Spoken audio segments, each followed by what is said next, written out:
a class for the other batch. As I told you, there are 5 batches of programs parallelly going on. We have 200 plus participants attending the courses online parallelly. So she was the other batch, and I have requested her to take up the coordinatorship to help me go ahead with multiple programs. And she is one teacher who is always willing to take up such responsibilities and do the best to ensure that things move well. In fact, in the schedule also, you would have seen her name and other things, because she is going to handle a session for you on the creativity and higher order thinking skills, which are required for research. Right? Tomorrow she will do that. But all through the other sessions, whenever I have to be away to the other sessions, and whenever she is free from the other sessions, she will be parallelly coordinating. So I'm happy to introduce Dr. Amuda to all of you. Again, we will introduce her when she starts the session tomorrow, right, officially. And for this session, we have Dr. Srinivasa Rao, a very erudite scholar, and he is a person with about 15 years of experience in research, teaching, extension, and consultancy. And he is a little different type of a history teacher, not doing the routines of teaching all the wars and battles fought and gone, all the kings and queens who had lived and gone. He is not that type of a person. He is of a different caliber, and he does a lot of work on history of science and technology, how science and technology evolved over a period of years. And if you track the history of the science and technology in a country, you will have to essentially talk about the research. It's all through research, science and technology expands and grows. And his focus of research is on modern India, national movements, subaltern technologies, and he has held a lot of additional responsibilities and contributed enormously to our university as deputy warden of the men's hostel, as the coordinator of the online courses, and as the coordinator of the environmental club, and as the executive committee member of the Green and Clean initiative of our university. And he is one who is very eco-conscious, right? You may not believe, he is such an eco-friendly practitioner. Of course, all of us are conscious a little bit, no doubt, and we do have an attitude towards protection of environment, but he is a person who puts into practice. You will be surprised to know that he does not eat biscuits at all, because biscuits come in packets of plastics, and that is something he cannot avoid. There is no way biscuits are sold in loose. So he has stopped eating biscuits because he wants to avoid plastic. And wherever he goes, he carries his cloth bags, and he avoids as much as possible, right, plastic. The other day when he was sharing, he never cooks.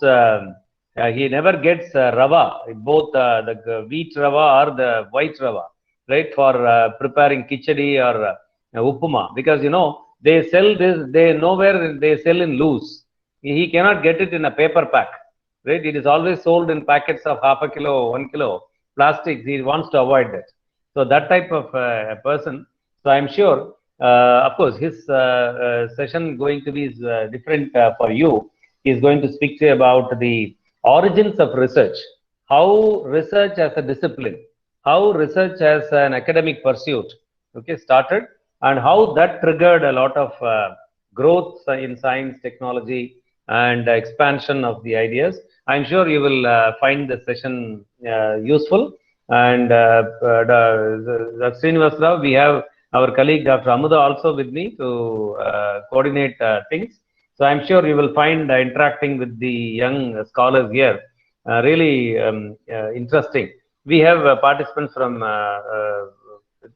for a couple of states, right, including Karnataka, Andhra, Ahmedabad, Kerala, and then Tamil Nadu. Of course, majority are from Tamil Nadu, and they are a mix-up of subjects. They have diverse subjects they are from. I'm sure you will find interacting with them very interesting. So with these few words, let me hand over the session to Dr. Srinivasa Rao. And one thing is that, you see, it is 10.2. Okay, we normally would hand over the session by 10 o'clock, and till now we see only 39 participants, whereas the 39, my login is one, Dr. Amuda's login is one, and Dr. Srinivas login is one, and our HRDC login 4. If you just minus, it's only 35, whereas 44 participants are there. You see, we will talk to all these 9 people who are yet to join, and we will make that very clear. If you choose to be in, you should be in by 9:55. Okay, not even 9:56 or 57. We don't compromise on this even in principals workshops. Please understand that. Okay, even in principals workshop, even in administrators leadership development program, we stick on to these norms. Okay, because we want to be as professional as possible. We, as I told you yesterday, we don't want to do things in a half-assed manner. நான் தமிழ்ல சொன்னேன்னு நினைக்கிறேன். எப்படி வேணாலும் செய்யலாம்னு ஒரு system இருக்கு, இப்படி தான் செய்யணும்னு ஒன்று இருக்கு. We follow the second one, இப்படி தான் செய்யணுங்கிறத. அதனால those of you who can be in by 9:55, you are most welcome. Otherwise, if you think that you have better jobs to do, right, you can do that, right? That we want to make that very clear. Okay, because it is you who have come forward to undergo this program, right? Okay, and it is for your benefit that the course is being conducted. You see, myself, Dr. Amuda, we were in by 9:42 or 3, and Dr. Srinivasa Rao was there by 9:47 or so, even though his session starts only at 10 o'clock. Okay, so that is a kind of a professionalism we want to maintain. Let us make that very clear. Okay, you see, there is a beautiful book in the market. When you go, you have to read that book. I am okay, you are okay. It's a beautiful book. Okay, you know, when confrontations, problems, misunderstandings will come, there are 3 situations in which it will come. One is I am okay, you are not okay. Okay, the other one is you are okay, I am not okay. Okay, and the third situation is I am not okay, you are not okay. In these contexts, we will have confrontations, problems, and lack of pleasantness, unpleasant things. Okay, but you know, perfect happiness, perfect coordination will be there when you are okay and I am okay. Okay, so we want that I am okay, you are okay situation, so that things will go fine. So let us not take the time of Dr. Srinivasa Rao. It is over to Dr. Srinivasa Rao for his interactions. Please, thank you everyone.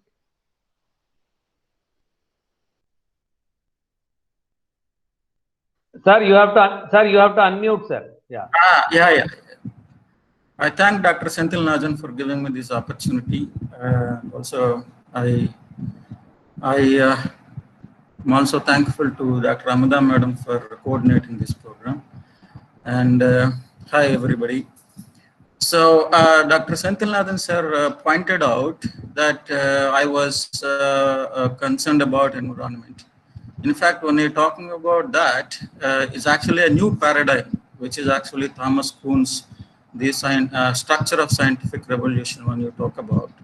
So in fact, I'll be talking about this in detail. This new scientific paradigm, actually, he says that it is a paradigm that determines what kind of scientific research has to be carried out. That means at a particular point in time, a particular research need to be carried out because that research would address the current problem. So environmental research, our research on environment, though it was there from the beginning, say 17th century onwards, but as the way our priorities and our agendas of environmental research, climate science was not there earlier. So what is determining what is to be researched, what is to be produced as knowledge, is the context and time. So that's what the structure of scientific revolution. So structure of scientific revolution, according to Thomas Kuhn, is actually keep on change. It depends upon the paradigm shift. Consistently, one paradigm would not determine what kind of research is carried out. It is the current problem, the current situation, which determines the environmental research, the refashioning of the life as an individual, as a part of the society, is actually determined by the time and context. That is the current problem. So current problem is entirely new. The research agenda is supposed to be entirely new. So that's what he says. So there has to be a paradigm shift from one paradigm to the other. Anyway, so I am very thankful that Dr. Senthilnajan brought out this issue from the earlier talk that I gave to the participants in the environmental sciences or environmental movements yesterday, a few days ago.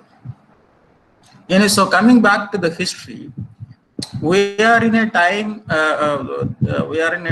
where we believe largely our life is being determined by reason, logic, and rationalism.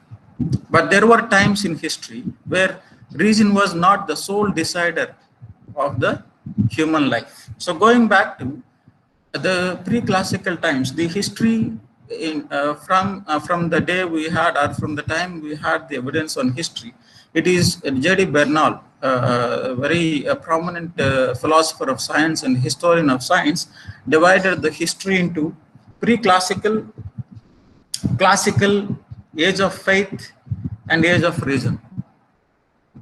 Pre-classical, classical, age of faith, and age of reason. So at these points in time, so pre-classical is before 4th century BCE. In this time, what is the dominant thought process? What is determining the social life?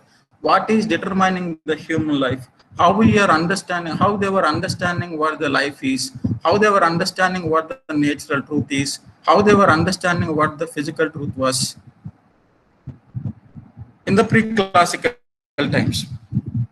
Given the limitations of human ability to understand the natural reality and natural truth or physical truth, so it is very natural that they depended on the primitive ideas of religion, primitive ideas of God, yet they were able to, certainly their simultaneity in trying to understand, produce a knowledge that is based on the sense,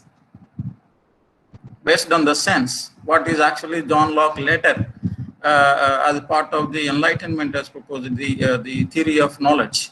Theory of knowledge is generated through the senses.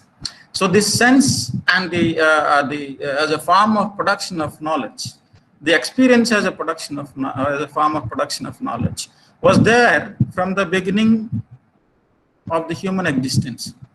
So in the pre-classical times, given the limitations of the human mind or the human ability, expanding your ability to do something actionable or thought comes from the tools that you generate or the strategies that you generate. Your strategies and tools are limited by the time and context in the pre-classical times. So if you are referring pre-classical times, combinedly we are referring to the hunter-gatherer society or the settled societies.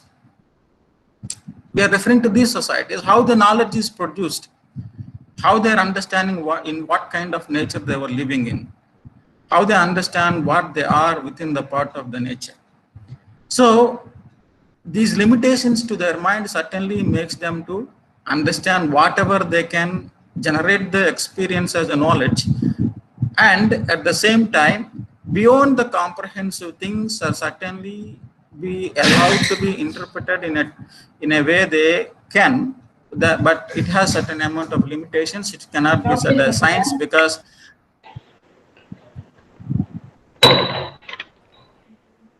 so the pre-classical time, the hunter-gatherers and the settled communities were producing a kind of knowledge. Whatever it is of two kinds, whatever it was, it is a real experience knowledge on which they were building the strategies of survival.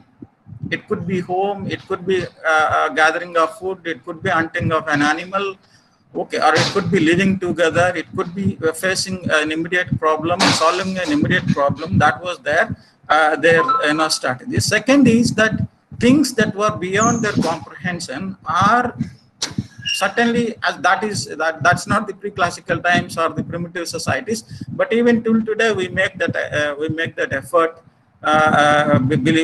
because we still believe, despite tremendous advancements we made in science and technology, we still believe that there are things that are beyond our comprehension. So therefore, we from the primitive human till today, we need some invisible agency on which we can generate interpretations, justify our inadequacies and try to impose our responsibilities and so on and so forth.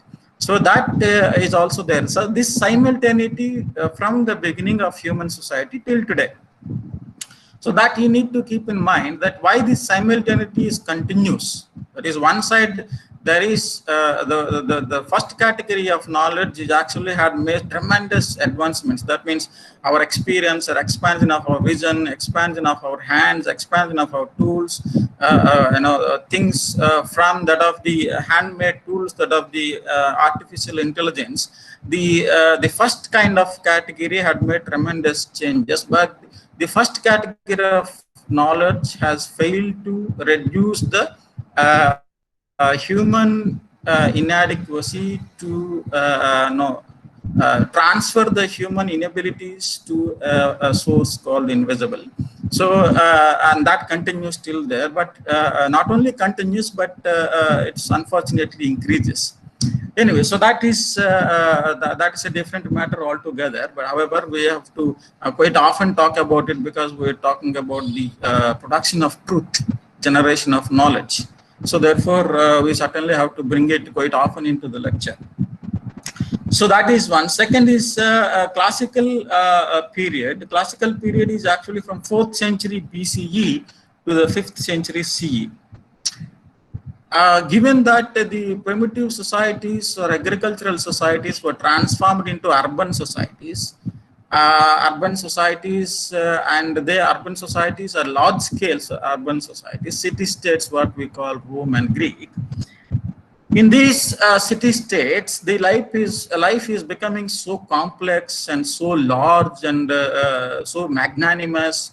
So in that kind of a situation, and there is a visible production, large amount of wealth, enormous political power, and the certain sections of the society who have enough time to think and on the things that are not earlier thought about, to contemplate on it. The emergence of philosophical community in the Greco-Roman societies, and the very idea of urbanity, as brings certain sort of advanced thinking into the human society. So this urbanity in the Greco-Roman society certainly brought a kind of knowledge, philosophy, science, which was not there earlier.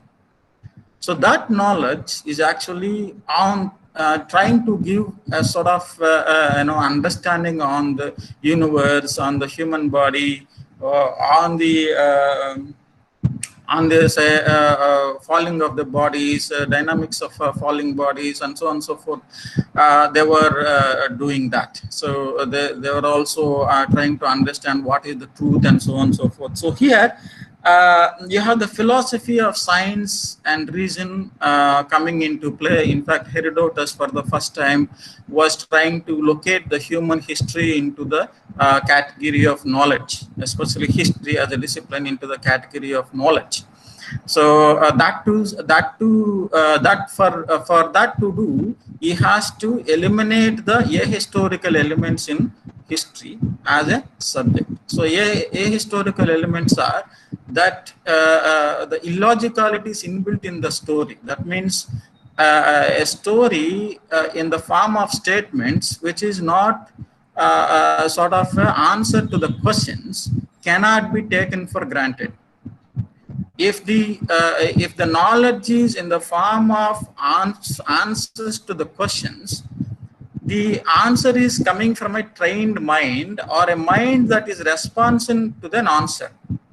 So when mind is responding to an answer, that answer is coming from a mind. So mind is at work. So the answer cannot be illogical. Unless and until you predetermine to give an illogical answer, the answer cannot be illogical. So which means both the question and answer coming from a human mind, which is naturally rational. So that sort of for Herodotus, history in the pre-classical times was a kind of knowledge which was in the form of statements. Statements which are never tested, a statement which was not scrutinized by the human mind, or the human mind was never had the ability. That is, in the pre-classical times, the human mind did not have the ability of scrutinizing the statements, for example, a hearsay, but that is not the case with the latter stages of human evolution of knowledge. So, are the evolution of mind. So, evolution of mind as a thinking, an instrument. It was not stuck in a time where it was limited to certain category of thinking. So, it is evolving. Mind was evolving according to the time. So, capacity of thinking also evolving according to the time. So, therefore, the classical times, Greco-Roman philosophy, Greco-Roman civilizations has allowed certain. Sir, can I ask you one question, sir, if you don't mind? No, can you do it after 12:30? Okay, so because I'm not able to follow it, so that's why I'm interrupting you. You're not able to follow me. Yes, sir. Yes, sir. So, if you want to just, yes, what you have told is irrational mind. Earlier, they used to quote irrational mind, and they say whatever the statement which has come from the irrational mind, the statements are other people, because of there is no evolution of the mind, is unable to derive what they have told. Is your statement, sir? What you have told? Means there is not much of intelligence is there.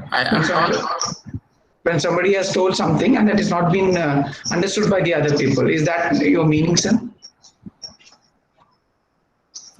I am referring to pre-classical times. Absolutely, and sir. Even also I also like to make the same statement even to large sections of the society whom we call ignorant, who are uneducated, still believes in certain kind of knowledge which is not considered as knowledge according to the established principles of what is considered as knowledge. So therefore, what I am saying, whether it is the pre-classical times or even till today, there is huge amount of sections of society which is not allowed to think or not allowed to think and respond by various forces in the society. They have their purposes and agendas. So therefore, we need to understand, and that is the truth, whether we agree or not. We still have a sort of a continuity of the primitive mind. Not each and every mind is allowed to evolve. So we need to see that statement very carefully. Allowed to evolve. It is not that naturally do not have the capacity, and every human has the capacity to evolve. Their mind, the degree of knowledge, if you let them free, they will be able to evolve. Their mind will be able to evolve.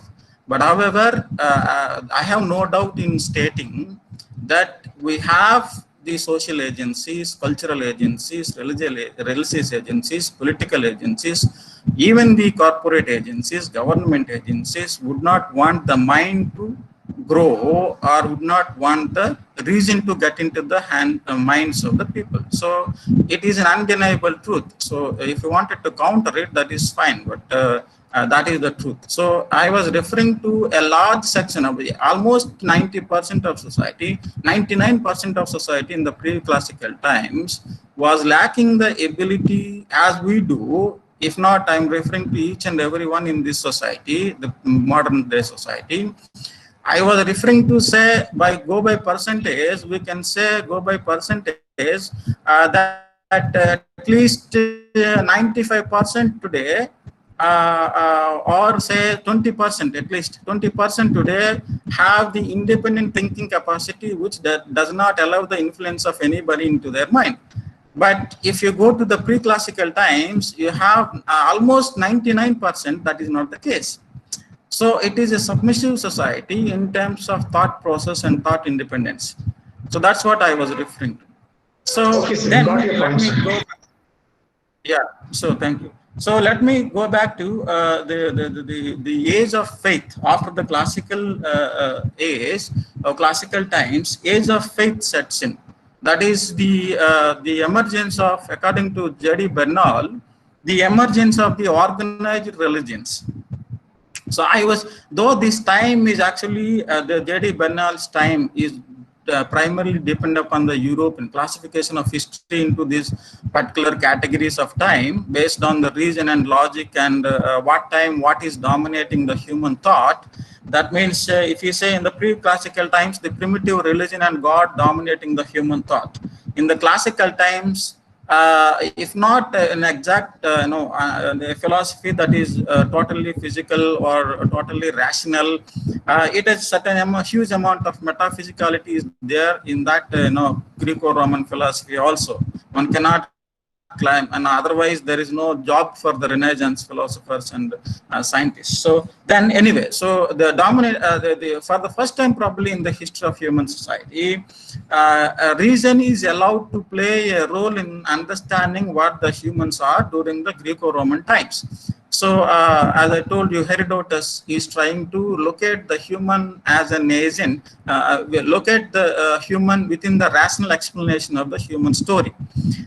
He was trying to disconnect the human from the the theological interpretation of the story or life of the human, or explanation of the nature and so forth, so on and so forth. So he was trying to understand and identify human as a rational agent. So that rational agent for him is capable of executing his actions, but for those actions there is reason. For every action there is reason. So therefore, for the first time ever, that's why we call him as father of history, because he was providing the status of knowledge to history. By considering human as a rational agent and trying to give that status to the human as a rational agent, and try to understand the history from the human point of view. So human is a story here. In the pre-classical times, human was not a hero. Human is someone who is not connected to the story at all. But in the classical times, an advanced sort of a thinking that was happening was human is brought into the center of the story, but not totally, unless we come to that stage, total human becoming a total agent of rationalism, considered as such only in the from the Renaissance times. Anyway, so but for the first time, probably during Greeks were making serious efforts to provide historicity to the human. When I use the word historicity, the reality, human realities began to be recognized. Recognition is given to the human as a real existing human, real existing thinking human. So this statement also we need to take into our minds. Real thinking human. Human is real as well as thinking. Understanding the existing visible human, accepting the human as real first, and then allowing that category to consider as rational. That is also very important. These two things were happening in terms of history. So history was becoming rational. History was becoming science. History was not sort of statements. History from the Greco-Roman times is actually answers to the questions. History is humanistic. For him, history is humanistic. So what does it mean? Humanism has two kind of concepts. Conceptually, it has two kind of meanings. One is it's human. It's about humans. Second is humanism. Humanism is your emotions, love, concern, sympathy. This is what we call humanism. But however, when Herodotus was referring to humanistic, he was referring to humanistic as a real human. It is about humans. So therefore, it is not the statements just as like in the pre-classical times. In the classical times, it is answers to the questions. As I told, when you get an answer to the question, unless and until, as I've already made a statement, that a mind is predetermined to give an answer that suits to the question, even if the person who is giving the answer is already determined, already knew that it is a lie, answer is improper. So in that case, that also you need to recognize the capacity of mind to manipulate the answer. That also we need to understand. So that is also power of the mind. But however, the outcome of the answer is actually a lie. So therefore, unless and until you predetermine using the power of the mind and predetermine to give a wrong answer, which is also a byproduct of the thought, which is a very clever sort of an answer. The intelligence of the mind, intelligence of the person is much more higher when you produce a wrong answer, because it is actually very organized answer, very thought-based answer. Mind is not just like that responding. Anyway, so therefore, the classical times, the characteristics of what we call knowledge today began to emerge. Then the age of faith is again sets in. Age of faith is actually the large-scale societies dominated by the thought process. A thought process that is actually, again, as I told you, the determined to produce a lie. Determined to produce a lie because it serves huge amount of purpose, political, social, cultural, whatever. So J.D. Bernal calls the emergence of organized religions has an impact on the curtailing of the thought or arresting of the thought. So in the age of faith, that is from the 5th century CE to the 11th century CE, the age of faith, though he was only referring to geographical locations like Islamic world as well as the Christian world, these two religions were becoming organized with one single book, one single religion, one single language, one single hierarchized religious systems, and an imposed structure of faith and worship and all that. So he was saying that it was the emergence of organized religions which actually had an impact on the thought process, curtailed the thought, imposition of the theory of creation on the mind.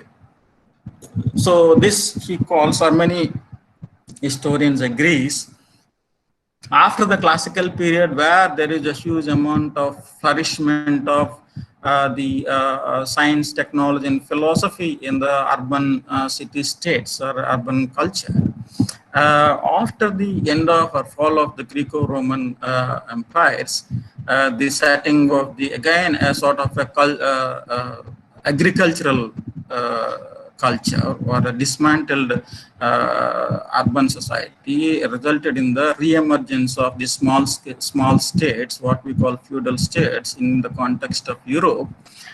So there, so since urbanity is gone, again, the organized religion began to take control over the thought process. And in course of time, from the 1st century CE, by the 4th century CE or the 5th century CE, organized religion, here I'm referring to the Christianity, becomes sort of an organized religion, asserts control on the mind and on the society, and it's very well get connected to the political power. So it says that you and me should go together. If that is not the case, you cannot survive. So that relation established between the politics and religion, government and religion, it continues forever, flourishes forever, and on and off. Actually, it raises its head and we fail to disconnect the religion from the politics and so on and so forth. So it did have a serious, huge impact on the human thought process. So as a controlling religion, as a controlling mechanism of thought, enslaving mechanism of humans, is still is a powerful instrument from the times of pre-classical times even till today. But in the age of faith, it gets more organized. The mind controlling mind controlling mechanism gets very organized and powerful compared to that of the pre-classical times.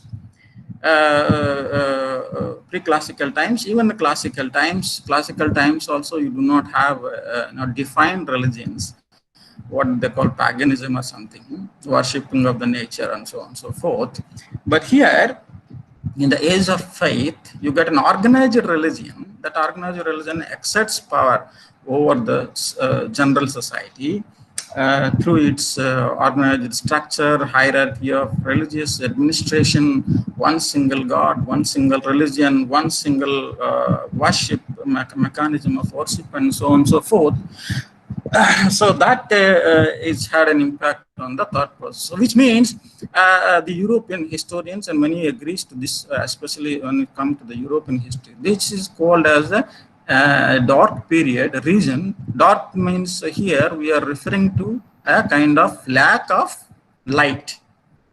Dark is here lack of light. Lack of light is lack of knowledge. Lack of knowledge is lack of philosophy, lack of science, lack of practical understanding of the human society, human practical life, human nature, human relation with the nature, and so on and so forth. That is missing here at this point in time. So that is from the 5th century CE to the 11th century CE. Then the age of reason. Again, one must say you can draw the conclusions from history of China, history of India, history in terms of philosophical thought, materialistic philosophy, and advancement of science is there in the rest of the civilizations. One cannot deny, but it's the categorization by J.D. Bernal is primarily based on the European history. But also you can see some sort of overlapping, that's all, but otherwise I think it is fine. The age of reason, 11th century to the present, age of reason is based again on what determines the human society's life, general life, daily life, knowledge production, innovation, what determines the human life. So primarily, whether you agree or not, we determine not to agree, that is up to us as an individual, educated or uneducated, that our life from the morning to the night is being determined by logic, nothing else. Yet, as I told you, from the pre-classical times, that is from the primitive society, that is continuity of a category of knowledge that exists simultaneously, which cannot be considered as knowledge, but we are comfortable with the existence of such a kind of a knowledge because we sometimes feel that it is unproblematic. Why the hell we deny it? Such a category should be there because it provides some sort of a satisfaction to someone who is going through a mental tension, or someone is not able to solve the problems. He wanted to believe in such amount of knowledge or a force or a source which could give some sort of a solace to the suffering soul. So let it be there. Unless and until it is not problematic, we need not have to worry too much about it. So that's what Jawaharlal Nehru also said. Jawaharlal Nehru says that, look, whatever is comprehensible, whatever is understandable, you recognize it as a truth. Whatever is visible, you cannot deny it as a truth. But whatever is uncomprehendable, you don't need to worry. Okay, whatever is comprehensible, you consider it as a knowledge. Don't deny the existence of the reality. If you cannot comprehend something beyond your comprehension, don't worry about it. So take the life as it is practically. You try to apply practicality to your Sir, life. please give examples to that, sir. Comprehensible. that all? Can you No, give an yeah, example? Comprehensible. You're asking examples for comprehensible. Yes, sir. No, So, comprehensible meant you are you have some sort of physicality is comprehensible. You as a person has some sort of physicality is comprehensible. That's what my example is. Anyway, okay, so sir. coming back, yeah. So coming back to the age of reason. So age of reason is dominated by the reason, realism, science, scientific method, scientific revolution, enlightenment, modernism, and so on and so forth. These are the major philosophies which are determining the age of reason. But as I told you, along with it, you have also the pre-classical knowledge or the primitive society's knowledge, quote unquote. I don't want to call it as knowledge, but many of us, majority of us, despite being educated, we consider that as knowledge, and we don't problematize that knowledge because we believe it is not problematic. Let it be there, simultaneously existed. Many people are benefiting from certain that kind of knowledge. Again, I am using the word knowledge carefully. I don't consider it as knowledge, but people predetermined to consider it as knowledge. So let it be there. We need not have to worry unless and until it is troubling you. Even if it is troubling you, you don't problematize it. That is the point which worries me a lot. Okay, even a knowledge, what we call knowledge, and that transforms into a cultural, social, political identity. Based on that knowledge, we produce identities. Though those identities are unfortunately were producing a lot of suffering, agony, pain in the human society in the name of in the name of my own culture, my own God, my own religion. Yet we don't problematize it. That is the serious problem, and in that process we consider something that is not true as true. Yet such a truth which is considered as truth is by the fallible human is producing huge amount of suffering and pain and agony in the human society. So that's there. Anyway, so point is the continuation of the primitive thought. I'm not blaming the primitive society, because primitive society is lacking that capacity of understanding what is the natural truth. But as long but today we are not the primitive society. Primitivity should not have been continued into the present. But I am I'm afraid that this primitivity not only continue into the future, this primitivity is going to be there in future in high degree. That's what is the serious problem, high degree, so which is actually failure of a civilized society. And so which means the knowledge and something that is not called knowledge, both continues despite the huge amount of physical evidence is existing on the inventive capacity of the human from that of the tools that are created for hunting the animals to that artificial intelligence or understanding the black holes, whatever. So that's what is a serious problem for my understanding. Continuity of the primitive thought or human consciously determining that they do not have the capacity of understanding the natural truth. So this consciously determining not to understand the natural truth or making them decapacitate. It is not that, in other words, I would not say that a lot of the humans are come to the conclusion that they do not have the capacity to understand the natural truth. But I would say that is the selfish social forces, selfish political forces, selfish religious forces makes an organized attempt to decapacitate the mind, which our minds are at their foot, at their disposal, if you wanted to say, which our minds are at their disposal. They would make every effort to decapacitate their minds, eliminate make them convinced that you are incapable of thought process, you cannot understand what you are doing. This is a basic principle of the theory of creation. So you cannot understand what you are doing. So which means if you continuously keep on saying this, it's like a hypnotism sort of a thing. That's why you see a whole lot of minds existing today, which were naturally when on outside at the outset. If you look at those minds in the sense, I'm not seeing the mind, but people, mind. When people represents their minds, one has to say, I wonder how many minds are how many people come to the conclusion that they are incapable of understanding the natural truth, physical truth. Are they to be blamed? I don't think so. I don't think so. They are to be blamed. They cannot be blamed because mass existence of the non-thinking society is essential for the existence of the socio-religious forces, political forces, as a forces.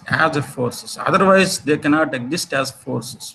It is not easy for a challenger to challenge. That means if you have an independent mind, every person is a challenger. If you allow the independent mind to grow, every person is a challenger. But if every person is a challenger for the government, for the religion, for the social forces, it will be a social chaos. But that I don't agree. Because that human society, given the humanity in the human, is capable of understanding the human reality and trying to form a sort of humanism, produce and cultivate humanism that can take care of human. But you have to let the human to behave as human, which actually behaves in a way that that behavior is actually determined by the inbuilt logic, common sense, and reason. So when you allow the inbuilt logic and common sense and reason to allow in the human to behave, that behavior is the finest cultural product for my understanding. But unfortunately, we come to the conclusion, the civilizations back in time come to the conclusion that human is animal, need to be controlled. That is actually, for my understanding, is unfair. Anyway, so knowledge production in the pre-modern times, as I've already pointed out, the pre-classical times, and already point out, as I told, trial and error was there, from eating a fruit, a poisonous fruit, to understanding a sweet fruit. So that is also a knowledge that the trial and error was beginning. From the beginning it was there, and till today it is there. Trial and error is still there. So that's why I'm saying that continuity of the primitive society is still there, because science is not allowed to penetrate into the each and every human mind. Though certain kind of science is there in each and every mind, what we call today popular science, people science, in different concepts we understand. Yes, people science is there. Whatever everyone does according to their sense and understanding, problem they face, solutions they create, generate. Certainly, that is science. One cannot say scientist only a producer of science. A farmer is a producer of a science. A crow hunter is a producer of a science and strategies. I do understand, but then the scientist science and the crow hunter science or the deer hunter science are not the same. So therefore, if the science is produced from, say, for example, understanding on the body as a mechanical thing is already generated back in 1543, to what extent we allowed that knowledge to penetrate into the open society? How many of us, even educated, would understand body can be understood mechanically? The Andreas Vesalius applied the mechanics to the body and produced anatomy back in 1543. But where was 1543? Where are we? How many of us and the how much of the mass society still believe in the body is a product of the God, designed and produced by the God? And we eliminate many of us still believe in the contradictory beliefs. That is, we still believe that the human is born from a process, a biological process, which is scientifically understandable. And we also have a mechanism of scientifically producing the human. I need not have to tell what they are. And at the same time, we also carry on with the contradictory belief that we are still being produced by the invisible. That is also there. So that's where, elimination of this contradiction between what is really true, what is really not true. Elimination of this contradiction, we celebrate it as a human intelligence and greatness. But unfortunately, it cannot be celebrated so. But that's what we are doing. So we are trying to give status of knowledge to the both. But in actuality, both are not the knowledge systems or knowledges, in fact. So, however, so that is what the serious problem is when it comes to the understanding the natural reality, so trial and error method of producing knowledge. So the primitive societies did not have the ability to understand as organized, as systematic as we are today. They did not have the ability of understanding the natural reality and developed methods of survival. They have developed the methods of survival according to their own context, as like we are doing the methods of survival. In the very beginning of the lecture, I was talking about generating the knowledge on the climate change, developing the strategies of protecting the environment, reviving the traditions which had once eco-friendly characters, like Kudimaramata. I was also referring to this method earlier. So this is also a strategy of survival. So what's the difference between this strategy of survival and the pre-classical times or the primitive society strategies of survival? Both are not the same. I think you agree with me, because the environmental strategies to protect the environment, knowledge to protect the environment, science to understand the climate change are pretty organized, pretty systematic, pretty serious, and it is internationally collaborative, combination of n number of minds, n number, dramatic infrastructure. So we're so powerful in producing the methods of survival, but nobody, I'm not sure that we are capable enough to face the problem. But however, that's what Thomas Kuhn says, that at this point in time, what determines the central the activity of research is the problem in hand. So the survival methods of primitive societies and survival methods of the present societies are being determined by the kind of problem that you face. So, but however, again, let me point out the combination of our survival strategies. Like you can worship the globe and say that do puja to globe and say the climate change will be reduced. That is one sort of a method of survival. And actually, you go for research of understand why there was a avalanche in Jharkhand. You can also scientifically find out the problems, reasons for the Jharkhand avalanche that has taken away 3 power projects and killed. The number of people who have been killed have not been published properly publicly. But however, so you can do puja to your globe and say this is the method of reducing or surviving, and at the same time you can also conduct a serious scientific research into the climate change. So the existence of both, believing both at this point in time is unfair. unfair. I would say unfair. They're not improper. Improper if you say, do you mean to say that there is only one truth that exists? You can consider plenty of truths, but then to the common mind, at least that should appear as logical. Worshipping the globe will reduce the global warming. If you believe that is the finest scientific strategy, then you are actually manipulating your mind, which is actually inbuilt, cheating your own mind to agree to something which is not true or which cannot be true, it can never be true, it can never work, it can never be practical. Yet we compromise our mind. So it's not that you and me singly, our percentage is very minimal. So such an act of making the mass to believe that it is as knowledge, that's what is very dangerous.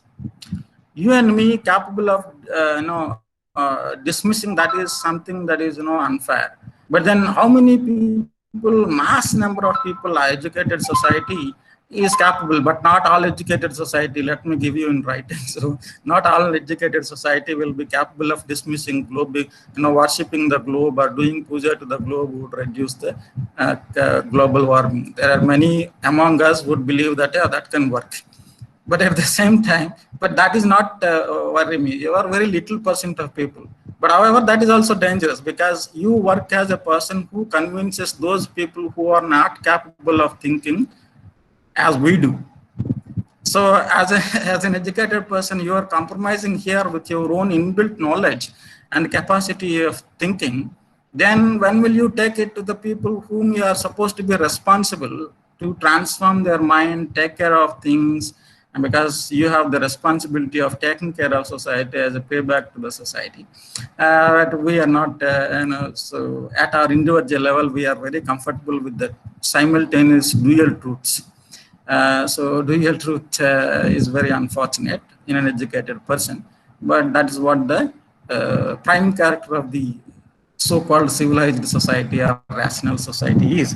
So anyway, that is a serious problem. So trial and error is there.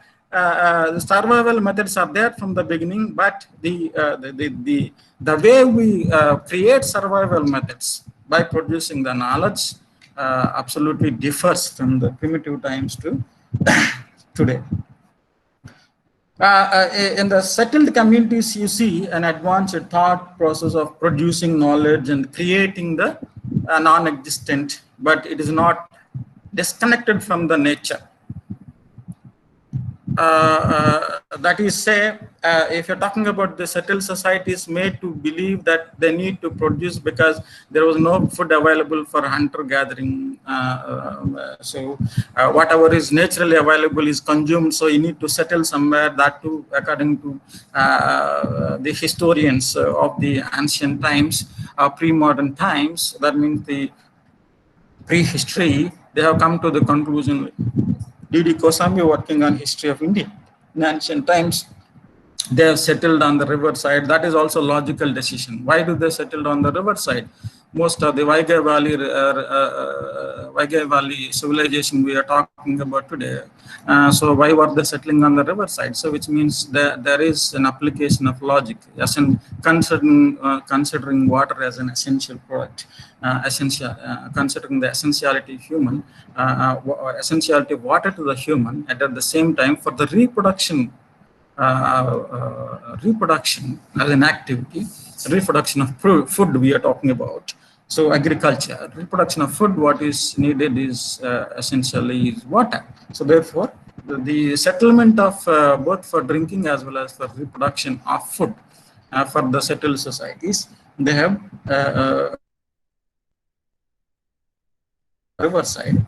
And for the settled societies, the thought process of much more in advance, it gets advanced in terms of understanding, giving the shape and form to the very idea of God and worship, and getting religion bit more organized compared to the primitive hunter-gatherer societies and so forth.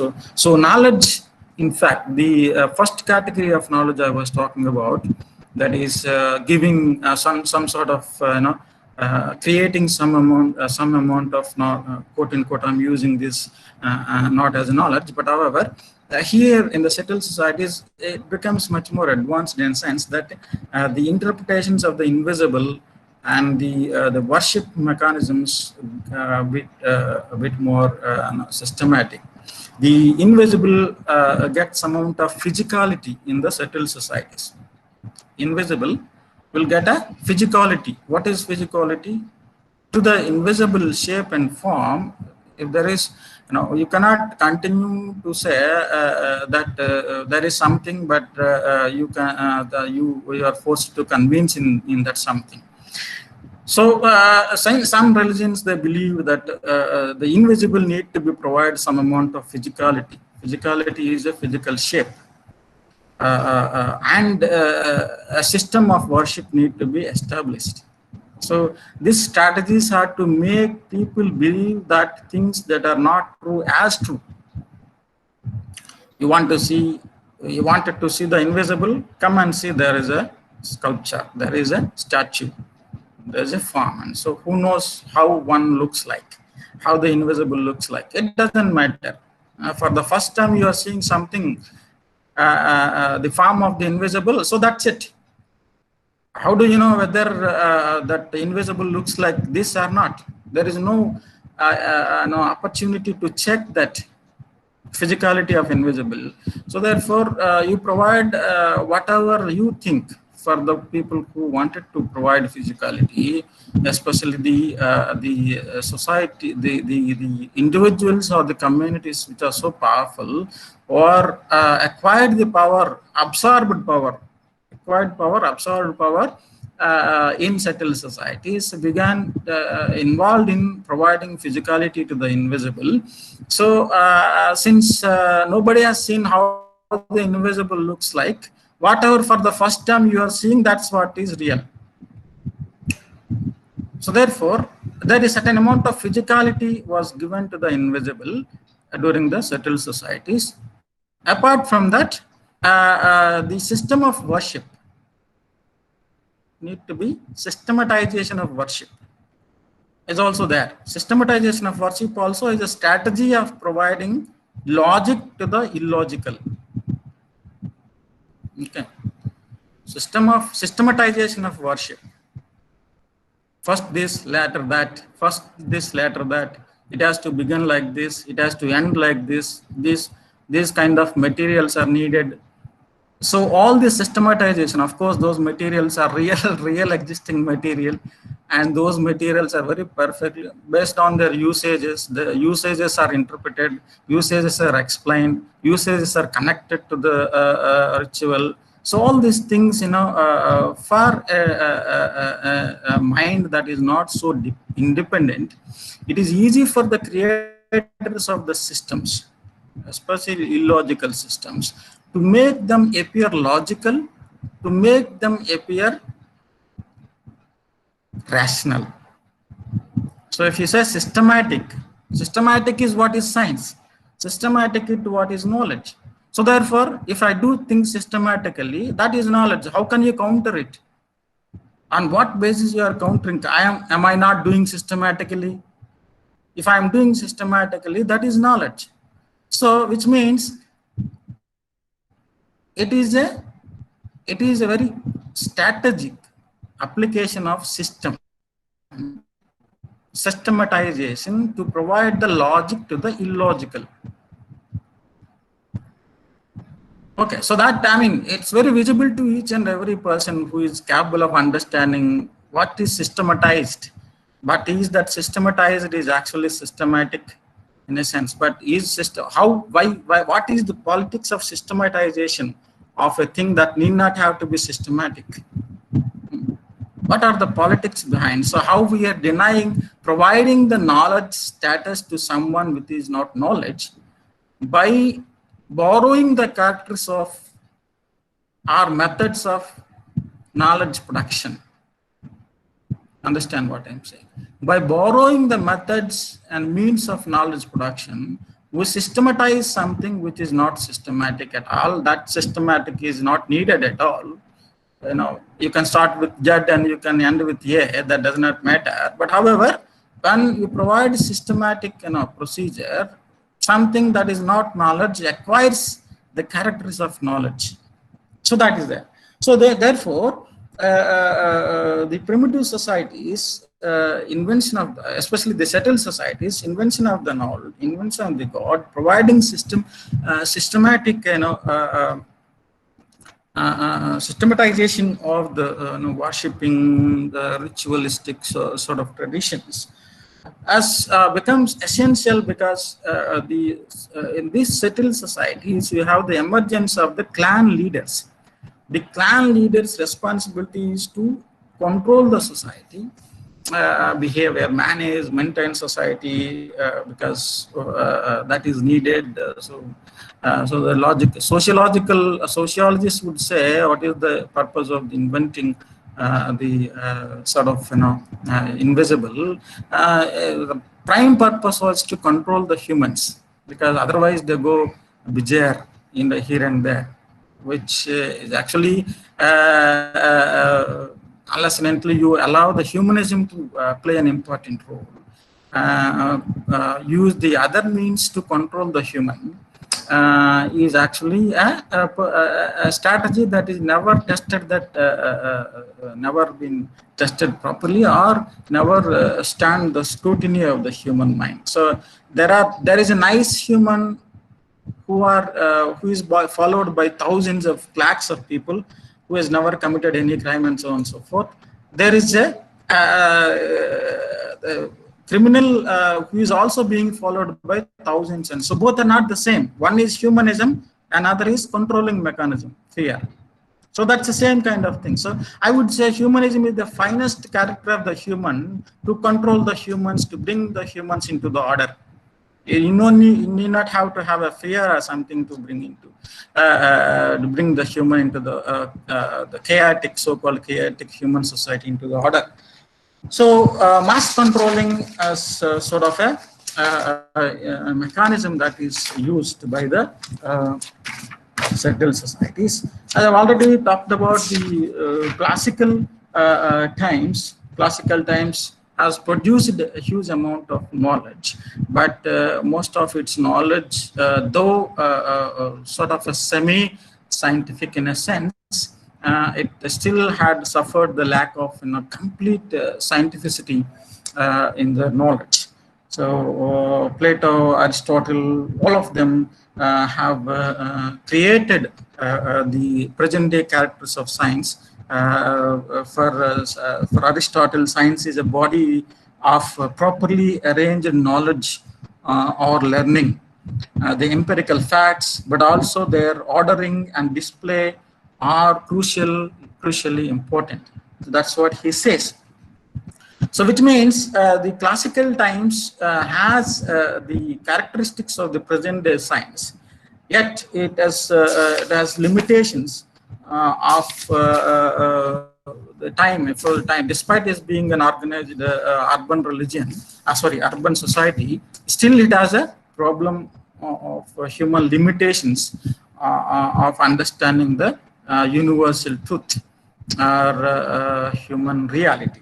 But that is actually with the publication of Copernicus' revolution of orbits, as well as the fabric of the human by Andreas Vesalius.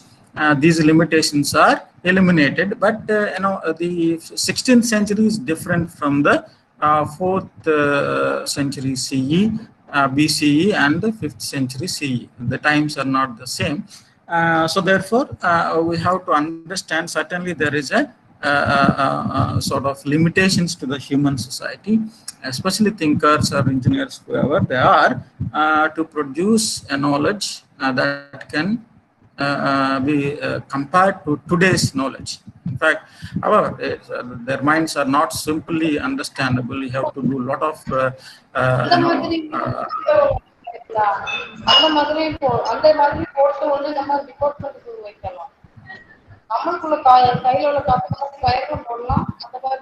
Hello.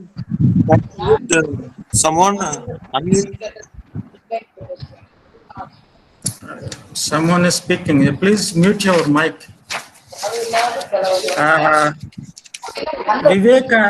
Vivekanandan Indira, please mute your mic.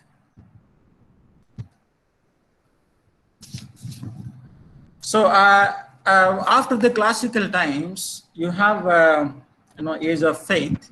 Age of faith I've already spoken at length, but age of faith, what it does is that it, as I told you, it comes organized way with a theory.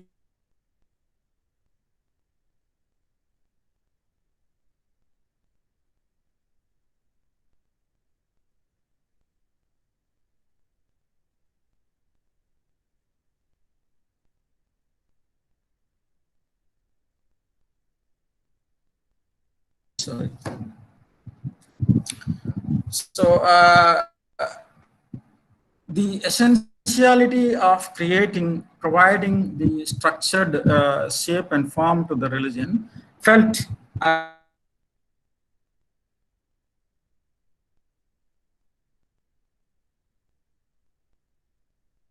So your signals are very weak, sir. We are unable to hear you. Controlled by the enormous emperor's power.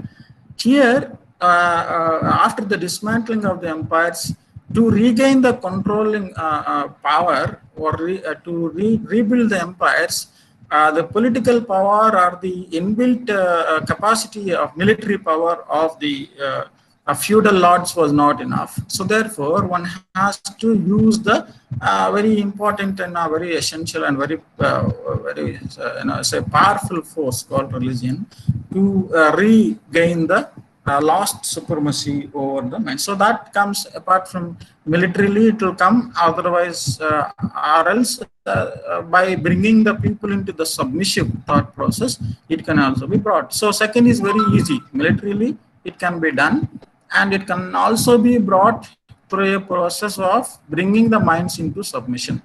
So second found to be better, so they were using it. So very comfortably they have created one single God, one single religion, one single and organized structure, one single book, one single place of worship. So all these things were very cleverly created, and at this point in time, for the political power and the power of religion to maintain domination over the mass society, what you need is elimination of thought process. And that thought process actually also results in denying or disconnecting the flow of knowledge from the past into the present. So whatever that was produced in the Greco-classical times was not continued into the faith, age of faith. There's a disconnection. Very less of what was produced during the Greco-Roman times is continued into the age of faith. Very, very, very less. Especially the Greek, compared to that of the Roman, Greek is much more powerful. Greek philosophy, science are much more powerful. So that was not actually allowed to continue into the future. Later, but the same, I mean, see, from the 6th century onwards, or prior to the 6th century onwards, the Islamic Arabian society was borrowing from the Greco-Romans and simultaneously was developing the knowledge, science. So that is to be again borrowed by the Renaissance Europeans to further develop into what we call today modern science. But Islamic society, Arabian society had a great time in producing, while the Europe was suffering under the complete domination of the religion during the dark period, what it is known as the period that is from 4th century CE to the 9th century CE, that's known as dark period in terms of lack of science, knowledge, philosophy, and so on and so forth on practical life and natural truth and physical truth.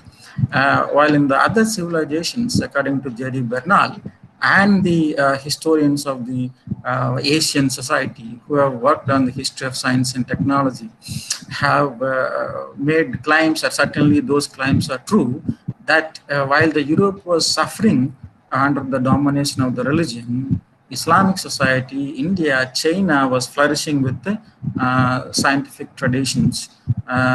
So which means we cannot say that scientific research was only or science production of modern science can be completely attributed to the European society.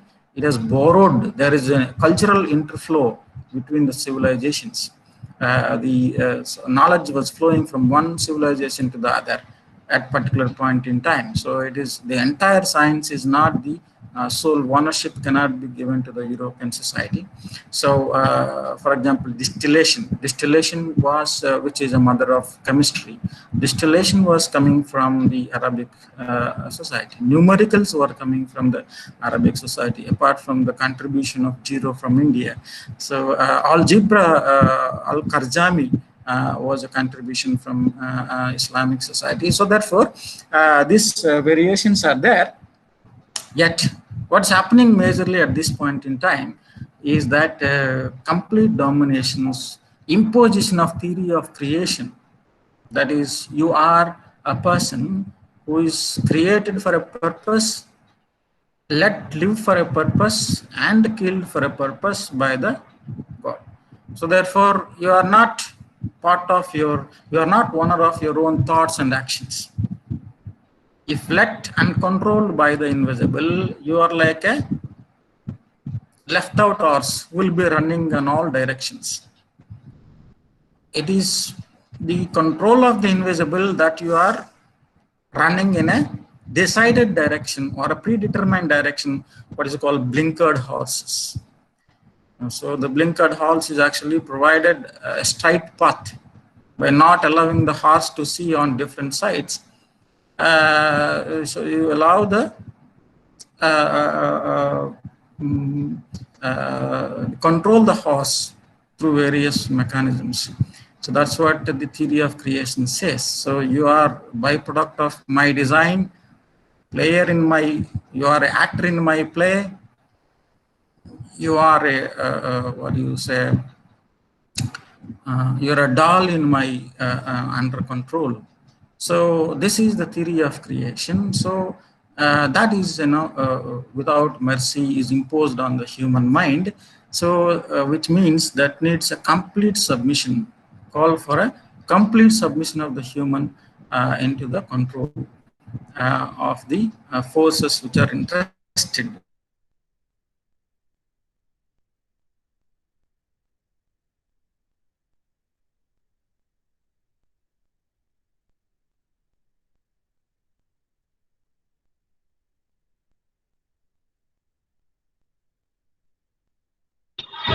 So lost you.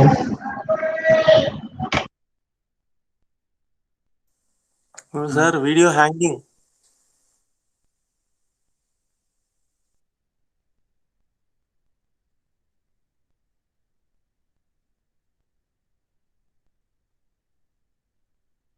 Yeah, let's go for a break. I was informed to give the break, so I'm sorry that I did not see the time. Sometimes video was hanging.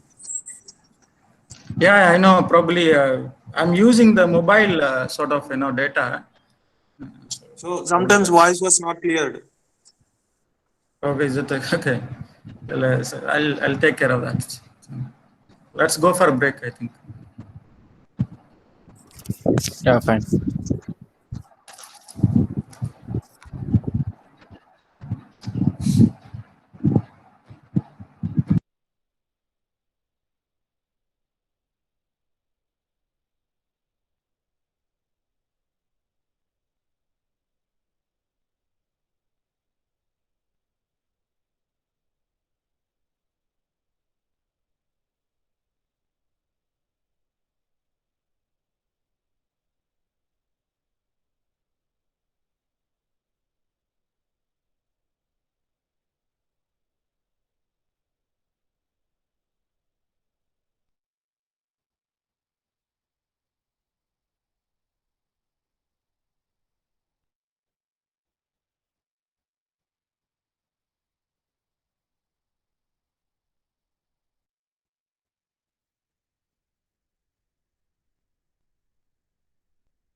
நான் ஏதோ சொன்ன மாதிரி வந்தா சொல்றாரு.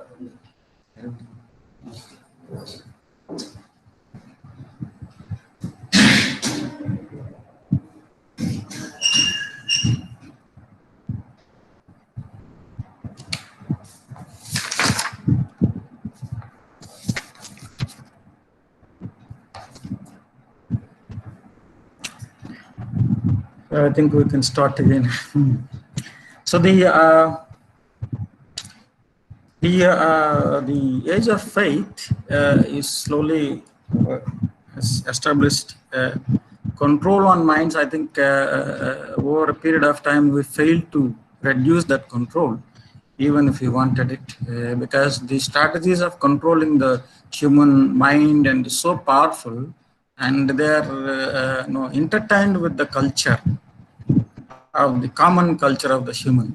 So therefore, it is not easy to eliminate unless and until you are so determined. However, the religion and faith and theology as one form of dominant form of knowledge is began to be challenged by the growing urban society. Again, as I told you, in the urban society of the Greco-Roman times, there is a certain amount of acceptable knowledge.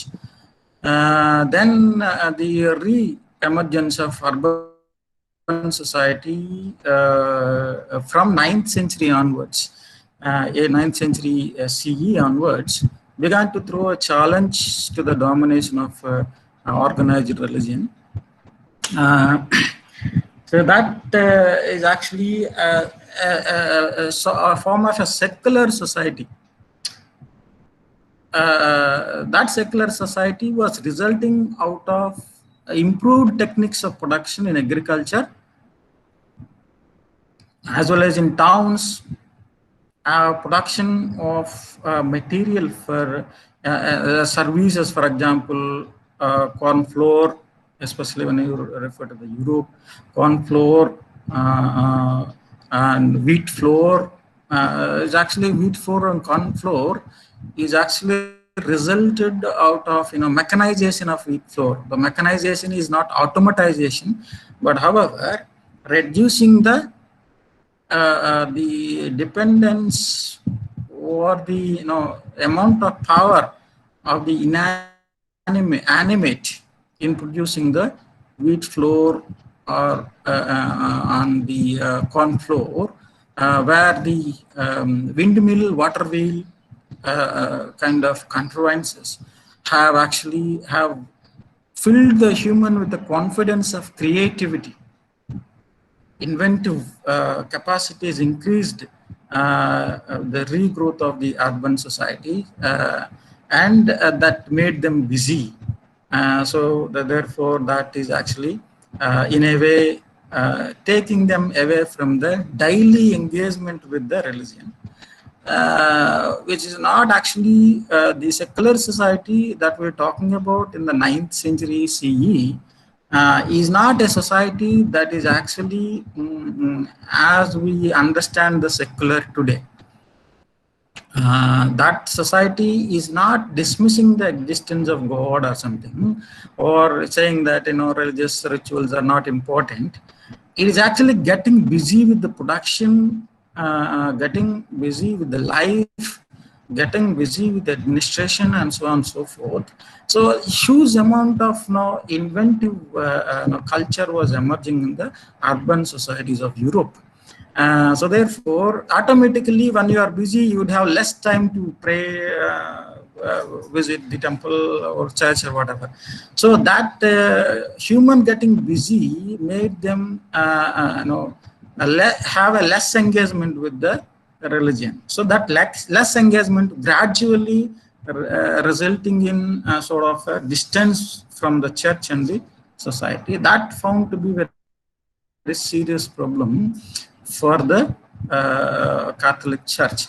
So what it did, it has created schools as a means and mechanisms of producing through research, of course, again, through research to produce the knowledge that justify the theory of Christianity.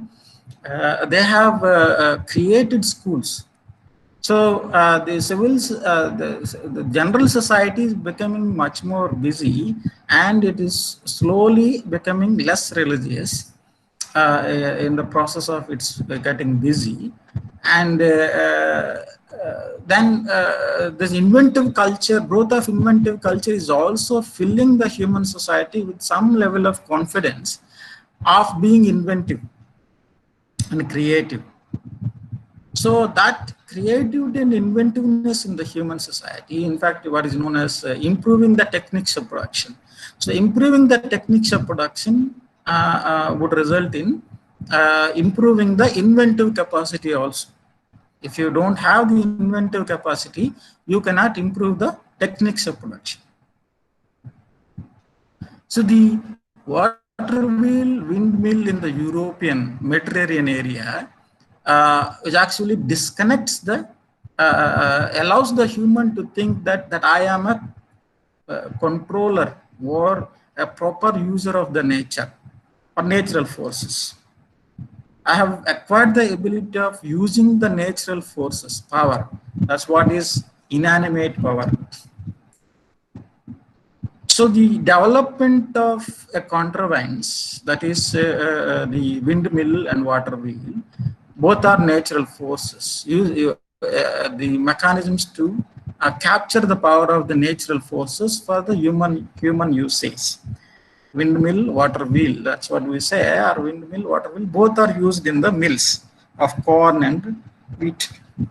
So that represented the inventive capacity of being creative by the human. That gave them, filled them confidence. And apart from that, they're busy with extending urban life, expanding urban life, led them to be less religious, more practical. So that means, there is a characters of a person who do not care much about, like, see, as like Jawaharlal Nehru pointed out earlier, I told, if there is something that you don't understand, it does not affect you, you don't worry. Anything that affects you and there is a practical solution for that, you have to think practically. Don't be a person who depends upon the things that cannot provide any solution when solution is practical. Understand? So that's the same thing. So the European medieval society, urban society, is also doing the same. That it is not too much realizing that there are practical things that to be done than to believe in the invisible. Or so when the distance between the religion and the society was increasing, it automatically sends the shock waves to the religion. That means its survival is at stake. Foundations are shaking. So therefore, see, if someone is to something to survive, there has to be a life in it. So, so usually for religions, you need to have the followers. If the followers are going away, you cannot have the very idea of the very structure and very establishment is at risk. So therefore, what it did is started appointing the friars. Friars are actually this Indian, sort of, Indian form of sannyasis, where they were responded. They were given with the responsibility of rebringing the people into the fold of church. So appointing the friars and establishing schools. These are the two strategies followed by the. Here the knowledge produced earlier from the 4th to the 9th, 12th century or 11th century, the schools are being established from the 11th century, that is 1000. What is happening is that the schools were established after 9th century with an intention of producing the knowledge that's combination of theology, science, natural reality. Earlier, that was not the case with the theology. Theology is purely theology. From 11th century onwards, theology is forced to borrow the knowledge of science or science into its fold to present to the open society, but that look, what I say is also true. All that I say is not untrue. What I say is also true. So to make the civil society or the general society to bring into the fold again, it has to combine the science with the theology. So today's prominent universities that you know, Oxford, Cambridge, Paris, Bologna, Salamanca, all these universities, Padua University in Italy, all these universities were established as religious medieval schools to train the sisters, brothers, fathers, and all these people with the knowledge on the nature, knowledge on mathematics, knowledge on science, and knowledge on theology. So the combination of theology and science became essential to bring the society that is distancing away from the church. So it has to bring. So Saint Thomas Aquinas, one of the main friars, develops the argument. Look, if there is something that is beyond the comprehension of the science, everything cannot be explained by science. Love, affection, so all these things. So therefore, for everything you cannot depend upon science. So therefore, you have to come back. The arguments he was building, he was dismissing the significance of science. So it's not typical science that was coming from the Renaissance times, after Renaissance times. However, it has the elements of practical knowledge. That is the creation of the windmill water wheel as inanimate power is a symbol or an example of the understanding the natural reality and employing the natural reality to the human benefit. Windmill, water wheel, or such examples. So the very physicality of the windmill and water wheel is an outcome of the human intelligence, creativity. So that way, there is a sort of convincing distancing away civil society to bring back that into the fold of church. So that is one. Second, a purpose of the schools is to train and produce knowledge through research, of course, again, produce knowledge that could be combined with theology, so that the preacher is capable enough facing the questions coming from the society, provide acceptable answers to the followers, if at all, if there are critical questions on natural reality, some problem which is practical, and so the answer a follower seeks always from the preacher, is it not? Once someone is established himself or herself as knowledgeable people, the follower of that person would automatically come to her or him for the seeking suggestions or seeking answers. It is natural, is it not? So from the 4th century onwards, church established itself as a provider of answers to the problems or questions faced by the general society. So therefore, it has the responsibility of providing answers to the questions coming from the followers. Is it not? So in that process, it has to equip the preachers with the capacity of providing answers to the questions. So how that capacity, earlier you need not have to have that capacity, because the general society is not asking any typical critical questions to the master. Now the typical critical questions are coming because it is a society which has dramatically changed, because of the application of mind, inventive capacity, improved techniques of production, urban culture, and so on and so forth, the society was asking typical critical questions for which the preacher has to answer. Therefore, the preacher has to be well equipped with the ability of argumentation. So that ability of argumentation comes from the ability to speak. Ability to speak comes from ability to construct a sentence. Ability to construct the sentence comes from grammar. Providing meaning to that sentence comes from logic. Okay, so the construction of a sentence, ability to speak, is what is called rhetoric. Rhetoric is actually ability to immediately respond to an answer or a question or a challenge. Start framing the response immediately within the mind. But when you're framing that response is not provided by anybody. It is a byproduct of your mind, but that mind should be able to produce the response.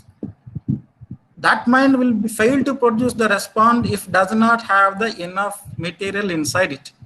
Is it not?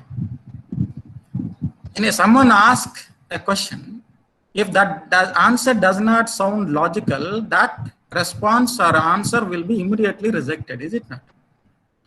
So therefore, if someone asks, you just say something, try to set up, that person would never work. That is not how the arguments work.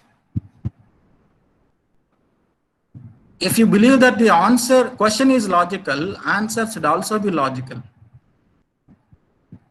If you want the person to agree whatever you told as a response or an answer, you should have the ability, extra ability of imposing that person to say whatever I say, you agree, that's it, final. So that is only done in the religious establishment where you have this is the word of the God, I am the authority of the God, so therefore what I say is final, that is what is the answer to your question. So if the answer did not appear to be logical to your mind, don't ask another second question. Okay, so what happens here, when the answer is not logical, appears to be logical, sounds to be logical, that answer is forced to be accepted by a person who asked that question. What does it mean? You are imposing an answer, forcing that person to accept an answer which is not logical at all. But that imposing of forcing that answer on him comes with an authority. It has to come with an authority if the answer is not logical. Otherwise, because both are humans. The person who questioned, asked a question, the person who gave the answer, both are humans. Understand? If the person who is providing the answer is not endowed with some amount of authority, okay, not given with some amount of authority, there will be discussion and debate, argument. Discussion and debate and argument, what does it mean? Till the truth of the discussion comes out, till the agreement comes out. That agreement is supposed to be on the basis of logic, common sense, and reason. You would not accept anything until and unless something sounds to be logical, rational, and commonsensical. That is the nature of the human mind. It does not matter who you are. Though the capacity of being logical, rational can be improved by degree, by going to education capacity, but every human has the capacity of thinking, rejecting, accepting, and all this activity of rejecting, accepting, asking, contemplating, thinking, all this will happen in the independent individual mind. So every mind is endowed with a degree of capacity to think originally, but your original thought to be rejected as illogical. the person who wanted to reject your thought as illogical need to be provided with some amount of authority. That authority comes from by physical strength, by religious strength, and by group strength. Only three, these, sometimes economic strength also. Economic strength. So in these three ways only the power can be absorbed or acquired to impose your wishes on the other, impose your quote unquote your truth on the other. Okay, so that is happening. So they are not able to the secular society of the Europe not accepting the church answers as the church wanted them. So therefore this challenge has to be faced. So challenge have to be countered. So church has gone for the Reformation, where it has equipped the preachers, religious priests with the ability of constructing arguments, ability of logic, and ability of rhetoric. You come after some time, sorry. So ability of logic, grammar, and rhetoric. So all these three would help the person to make the arguments. Grammar is for construction of a sentence. Logic is to speak meaningful argument. Rhetoric is to make the argument. So the church went for such kind of an exercise so that church is capable of providing the answers that are sound logical. So which means the theology, pure theology, is forced to accept science. From then on, you can see probably only in Christianity you can see huge amount of science. They coexisted. The church has made huge efforts to eliminate science and religion. There's a huge fight also between science and Christianity for a long time. If there is any religion where the scientist has posed serious challenges to the church, to the religion, it was only Christianity. If there is any religion where there was a fight between faith and reason, where a lot of lives are lost, even scientists were lost lives, it is only Christianity. Galileo, Giordano Bruno was killed by the church for proposing multiple theories of universe. Galileo was subjected to the inquest, a religious court, for supporting what Copernicus said. So there is this. There is also Illuminati, though Illuminati is still found to be a historical sort of a thing. There is something called Illuminati. Illuminati is a community of the scientists forced by the church into the underground, and they're working underground against the church to promote their science and so on and so forth. So like that, you have this consistent, constant fight between the faith and reason for a long time. I think the amount of fight or tussle could only be seen in Christianity. Neither we saw that in Hinduism nor we saw that in Islam. The tussle between the science and faith. So that probably has liberated the European society from the complete domination of the religion. So grammar, logic, and rhetoric became essential for the preacher to re-promote the views of church by combining religion and science. And apart from that, there is these three subjects which they are taught in the medieval schools, Oxford University, Cambridge University. Today I'm talking about university, but they are all schools. Anyways, the very irony of the Catholic Church.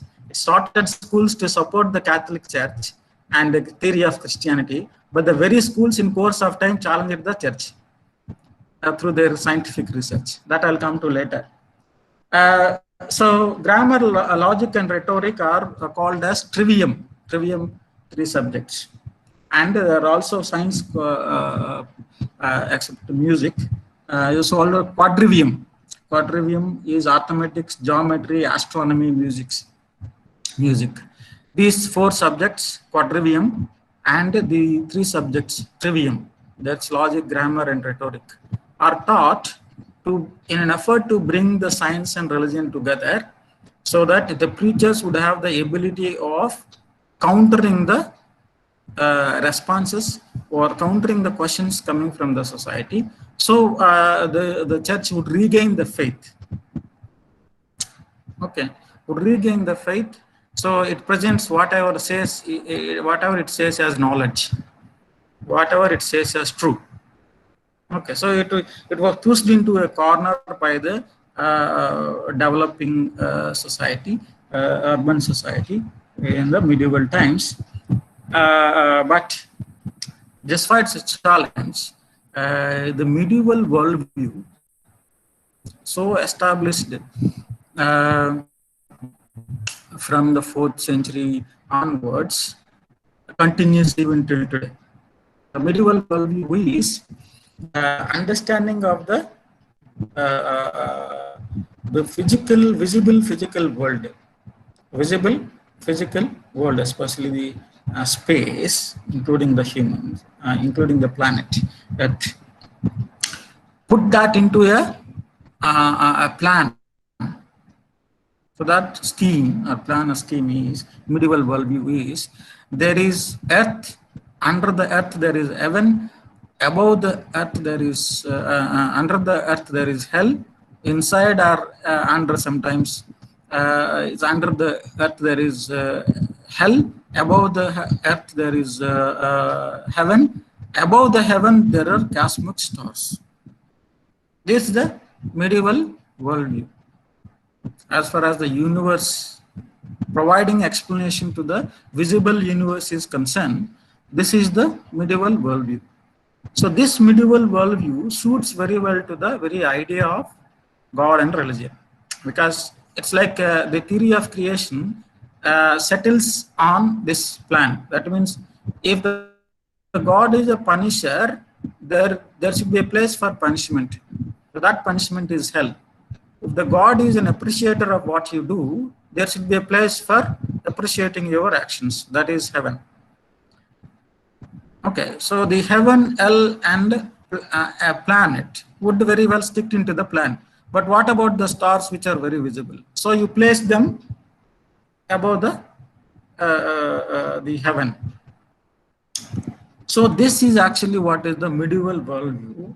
This medieval worldview, though we call as medieval worldview, it is very pertinent in all religions. So we are calling it as medieval worldview because certain shape, form, and to that idea is given in Christianity. So therefore, we talk about it. Otherwise, it exists in all religions. The concept of hell, heaven, and the real world or the human world exist in all religions. So the medieval worldview combined all these factors and theory of creation bases itself on that. So only this would be challenged by the people of Renaissance, scientists, philosophers of Renaissance, and the scientific revolution in course of time. So what comes back, why we call in revolution, why new knowledge, like the Thomas Kuhn, the scientific revolution talks about, the change for the changed society, the explanations offered by the religion are not suitable at all. So which means it is a new context and time for which the available knowledge is not able to explain or provide solutions. Either explain the problems, provide convincible answers, or provide solutions to the problems that are being faced at the Renaissance. So what they do, they thought that there's certain amount of knowledge that can be used or improved So they have to go back to the Greek Roman philosophy. So they brought it back to the 12th century to further improvise it. So the theory of solar system, we often call it is actually universe, theory of universe, because the limitations of the human mind at that point of time, we can only see the stars that are visible. So we thought all stars are part of the solar system. So therefore we call, we call it as universe. Universe is what the 9 planets are not the part of universe. It's its satellites are not the universe. Universe after from the Isaac Newton to today, there is a huge amount of research on the universe. Universe is expanding. Universe is continuously expanding. There is so it will come crashing again. If there is a beginning, there will be end. So so all this sort of knowledge is provided to us by the scientists of the 20th century, including Stephen Hawking. So but at that point in time, in the say 11th century or 12th century or 13th century, 14th century, the limitations to the human mind is that is still a knowledge that is being observed, being guessed, being speculated. Most of the knowledge that we say that is existing on the universe, on the planets that is existing, movements of the planets and so on and so forth, till the telescope that is brought into the usage by Galileo. Even the Copernicus calculations, mathematical calculations on the sun being the center of the universe, again planetary system, is based on the mathematical calculations which are speculative and guessed. Unless and until Galileo comes, that's why Church was very angry. Galileo is providing justification to the Copernicus theory of solar system through his observations, magnified observations, much more the human's ability to see the things that are distant, near, things that are smaller and bigger, telescope and microscope. So the scientific instruments, the creation of scientific instruments to extend the ability of the human to understand the truth or to provide the evidence for truth is happening during the scientific revolution or renaissance. Example, I told you that the Galileo's observations on Mars and Moon and their movements seems to have provided the evidence to Copernicus' groundbreaking theory of heliocentrism, that is the sun-centric universe, a sun-centric planet, a sun-centric solar system. So interchangeably, I am using the universe. It is not the universe. So it's only with part of the Milky Way, we all know. Anyway, so like that, the Renaissance is trying to reborrow the amount of knowledge on reality, human reality, natural reality, whatever is provided earlier by the Greeks and Romans, they are borrowing it. That's what we call Renaissance, rebirth. What is recoming? Rebirth, you can say recoming. So what is recoming was the philosophy on nature, philosophy on natural reality, physical reality, thought, mind, and all that was recoming into the 11th century, 12th century Europe. Apart from they borrowing from the neighboring civilizations from Persia and as well as India, China. So all these efforts were being made. So the foundational character of the Renaissance is realism. Realism. How things appear, what they are, what you see is what is real. Okay, so realism would automatically eliminate the inbuilt illogicality built into the human narratives of human reality. Whatever earlier into the human reality, a lot of amount of illogicalities into are penetrated. So those need to be eliminated. So that elimination only takes place when you try to see things mechanical in a mechanical sense. Mechanical sense. Copernicus medieval worldview, I've already pointed out, that is actually challenged by the application of heliocentrism, mechanistic and mathematical conceptions of Copernicus, Kepler, William Harvey, and Galileo. So a lot of metaphysics, that is beyond the physical, metaphysical explanations are penetrated into the human narrations of reality during the age of faith. So since they are not suitable to the society, they need to work on them, produce more suitable narratives, and for foundation it seems to be there in the classical civilization. So they have to reborrow these works and try to build the new theories on the Greco-Roman knowledge. So that is what is heliocentrism, as well as anatomy of the body. Both these two theories, one is on the outer universe, another is on the inner universe. Outer universe and inner universe. Outer universe is the thing that you can see with your naked eyes or with the help of an instrument, whatever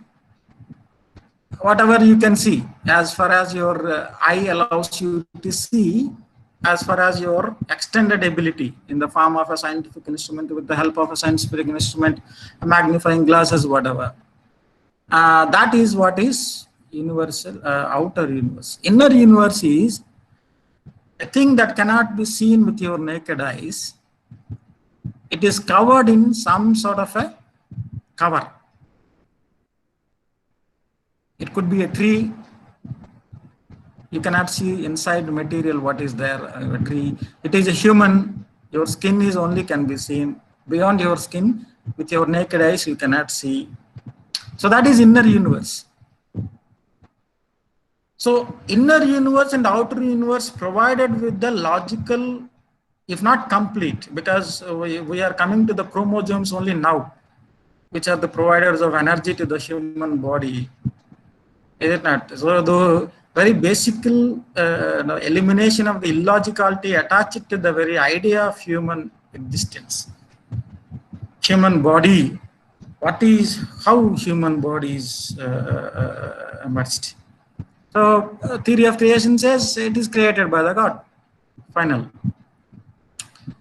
I created the God for the purpose. You have to serve a purpose. Once the purpose is over, I'll kill you. That's the simple logic given to the human society by the theory of creation, is it not? Is there any other explanation that can be given? If there is any other explanation given, that are all hypocritical. That means only latter improvements. For example, karma, all these are latter improvements. That you do good things, you will live longer. You do bad things, you live shorter. You do bad things, you'll be killed violently. I don't know. So these are only latter improvements in an effort to provide justifications to the illogicalities that are inbuilt in the those interpretations. Okay. Anyway, so point is that the anatomy of the Adrius Vesalius is open the inner universe out. The inner universe is cut open.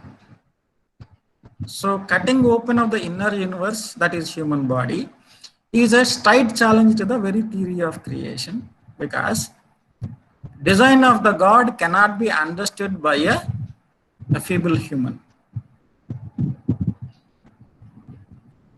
Is it not? Very feeble. You are created by me. How can you understand my design? If you understood the design, you understood me. Therefore, you should not understood what I create. Understand what I created. So therefore, that is a straight challenge to the very idea of theory of creation.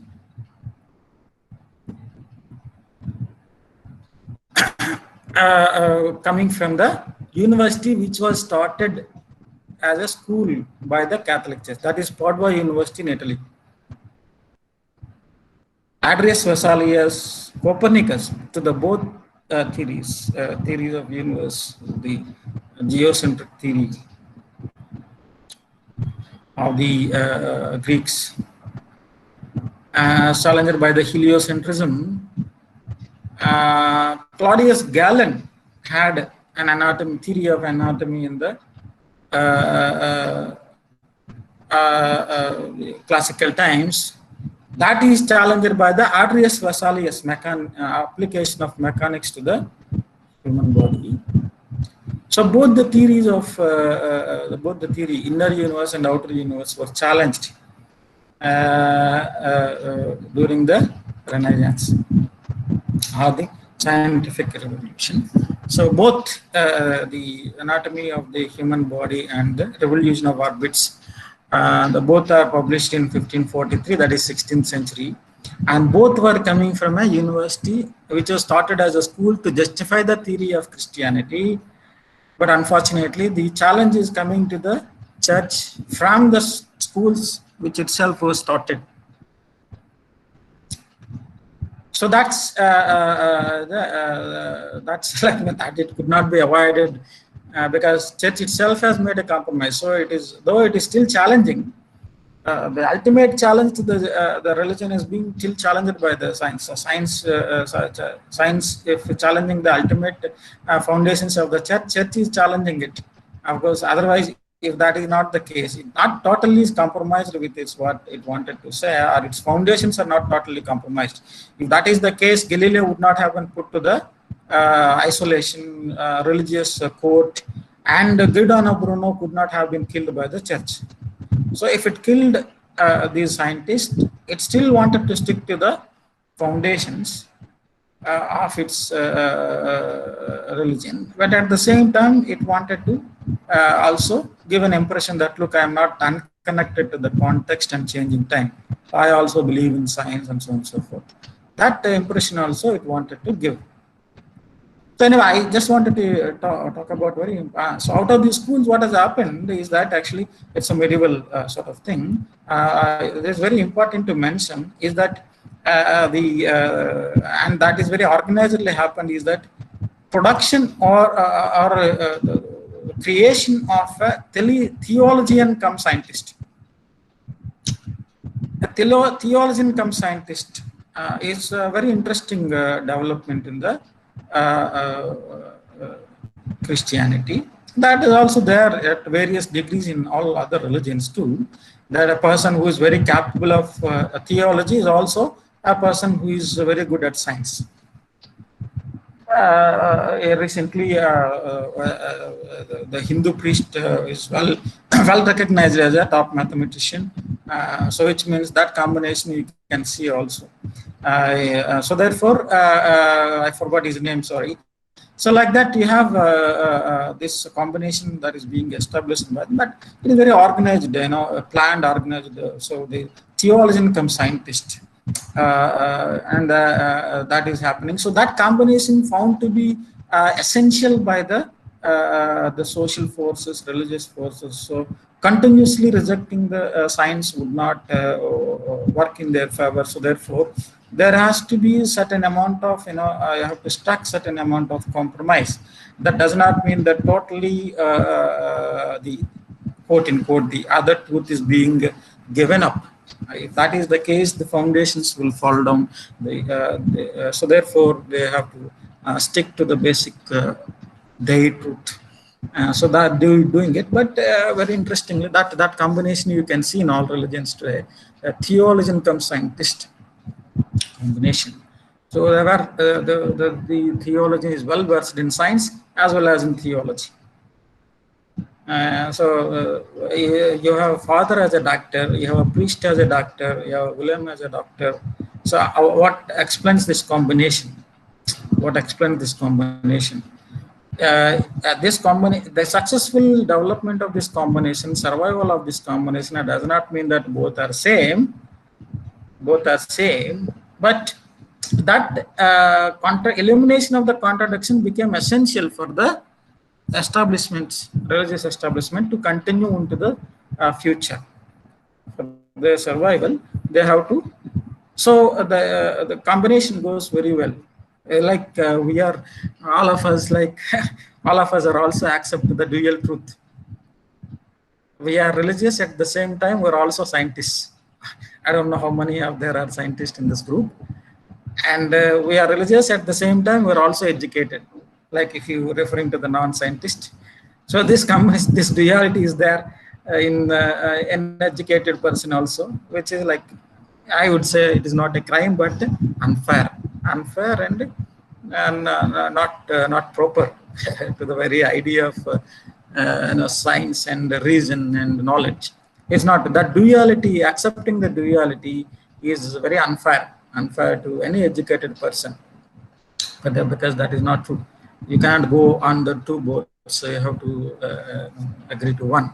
Anyway, so this combination is proved to be very successful, and I need not have to tell you, there are top scientists coming from the religion-backed establishments in this civilized society or scientific society today, we can call.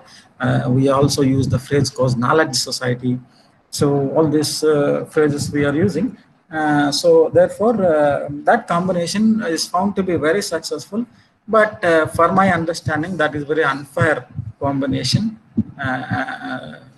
That need to be. I'm not saying that combination need to be disturbed, but what I'm saying is that at least the illogicality in that combination need to be understood, accepted as. You have to accept that combination as unfair. Let that combination, if the humans are capable of taking those dual truths in them, let them continue. I have no problem, unless and until it troubles anybody. That is one thing. But second point is that even if troubles are not, first of all, you have to agree that it is wrong. Then let it go. Okay. So consider that it is unfair. It cannot be done. Then you say, for various purposes, that combination is created. So let us not break that combination, demolish that combination. Let there be a doctor who is also a father. Let there be a doctor who is also ulama. Let there be a doctor who is also a priest. It doesn't matter. Okay, so I'm not problematization of.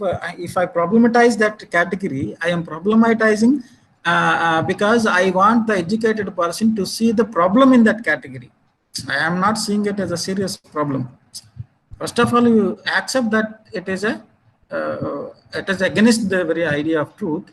Then if there are some sociological purposes you allotted to that combination, let it go. I don't mind. So however, you have to, since you are a common a person with reason and logic, you have to understand. Please realize the problem in that category, the contradiction in that dual truth, duality. So that what I would like to like you to recognize. So the application of mechanics to the human body is certainly brought an end to the authority of the theory of Christianity on the human creation of human. If you wanted to say human creation is mean different. Creation of humans by the invisible, because if you understood the design of the invisible, it is also understood the invisible. It is also equal to understanding the invisible. So therefore, you have no right to understand the design. That's why theory, most of the religions says you cannot understand what is unknown. Okay, so unknown is, if the unknown is invisible is God, so you cannot understand. So therefore, if what is created and what is visible physically here is created by the unknown, ununderstandable, uncomprehendable, so therefore you cannot comprehend anything. So which means that your mind do not possess the capacity of comprehending things that are only limited to be comprehended by the invisible. So therefore you don't make any efforts. If you make the efforts, you are criminal. So criminalization of comprehending the natural truth, physical truth, is what is a serious problem. Criminalization of comprehending the physical and natural truth. It's almost a criminalization of physical and natural truth by the religious forces across. I'm not referring to anyone across. So criminalization is essential for the submissive minds, survival of the submissive minds, presence of the submissive minds. And otherwise, everybody start questioning illogical on the illogicalities. So, very cleverly, criminalization of the mind, independent logical mind, is the first thing that is done by the forces that want you to be submissive, follower, no challenger, no questioner.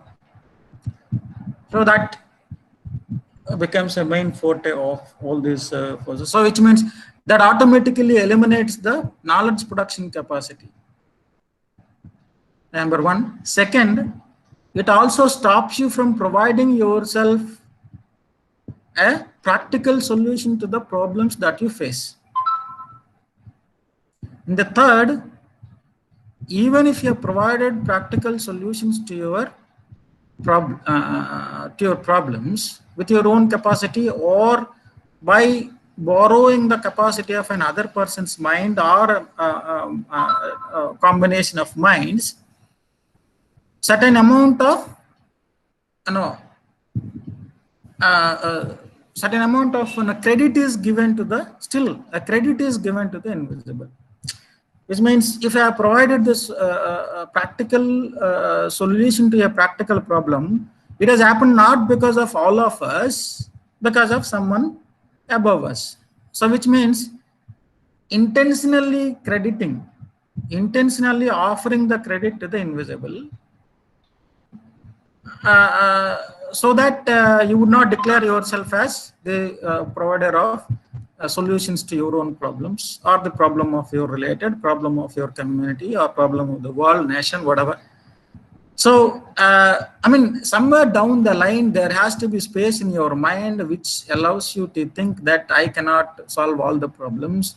Even if you are producing solutions that are very well logical, commonsensical, practical, there's no one playing, I mean, no one means not an existing other human, but an invisible. No invisible is playing any role in what I, the way I produce solutions to myself, so my people. Yet you are made to believe in corner of your mind that look, all that you do, even if you provide solutions to your problems, you are not the owner of those problems, solutions. So therefore you keep that in mind. So that is the complete, expecting the complete submission of the mind to the authority, quote unquote, the authority is what the problem here is.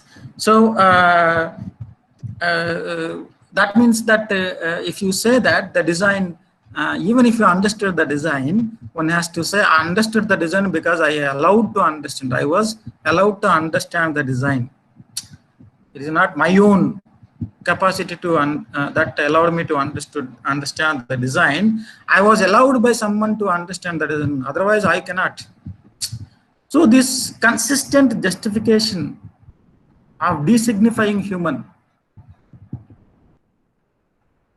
Okay, despite at every level you have been the provider of solutions to your problems, the self provides the consistent justification of designification of the human mind, human self, human individuality. All these are consistently designified. So the designification of the human intelligence is provided to you as an unavoidable culture.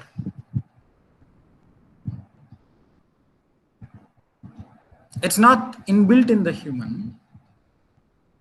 Some of it could be inbuiltable because human cannot comprehend many things at individual level. So therefore, that weakness is there.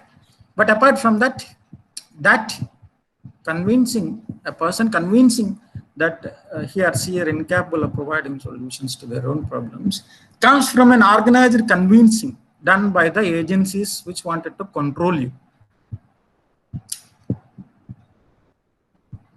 So if you are allowed to be independent, you are capable of providing solutions, practical solutions, but that would be dangerous. So therefore, you need to be controlled. Okay, so the design of the human body, if appreciated as the greatest thing, then you are agreeing that someone has understood the design of the God, which means is also equal to understanding the God. So you cannot understand the God. How can you? Because your creation says that you are how to understand my creation. You only have the ability to understand the way I created you. You cannot understand my creation. But the creator understanding the creation is the basic foundational philosophy of the human intelligence, human science. Car, bike, laptop. Created by the creator, a creator can understand how it is created.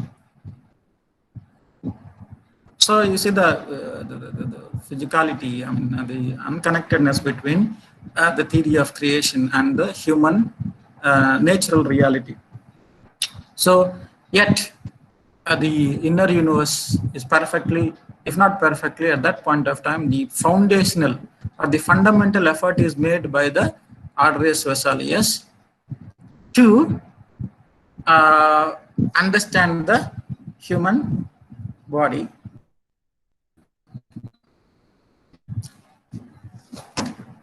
And by applying mechanics, so the movements of the body, mechanical structure of the body, connections, movements, legs, hands, skeleton I'm talking about, structure. So the structure of the body has certain amount of movements, movability and all that. So how it is working. So mechanically understand the body as a machine. So application of mechanics. So application of mechanics automatically eliminated the metaphysical explanation of human life. Metaphysical explanation of human life is automatically eliminated, whether you like it or not. Okay, so therefore inner universe is understood. Outer universe is also understood. Outer universe, all they have limitations. Understood means only foundational steps have been made, that's it. But these foundational steps immediately delinking the metaphysical explanations to the inner universe as well as outer universe. Are they completely delinking? Maybe not. There are a lot of things to be explained. Okay, you understood the body as a machine, where hydrology, where the water, how it is pumping the liquid inside, where the blood is coming from. William Harvey comes in. So we come to chromosomes, producers of energy to the body. So that is happening only in the recent times. Cells we have gone to, after cells we have gone to chromosomes, structure of the chromosomes. Then we have gone to DNA. So the foundational step was made, which is an immediate primary challenge to the very theory of creation, that the body is not created by someone. It is a biological process which can be understood. The creation, death. I must mention one, that we are in the middle of the pandemic.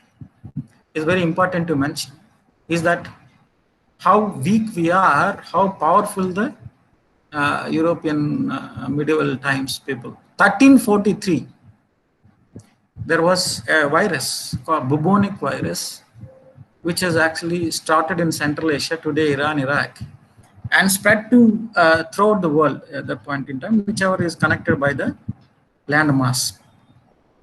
It killed crores of people. It is for the first time the Europeans are trying to ask logical questions on the very idea of death.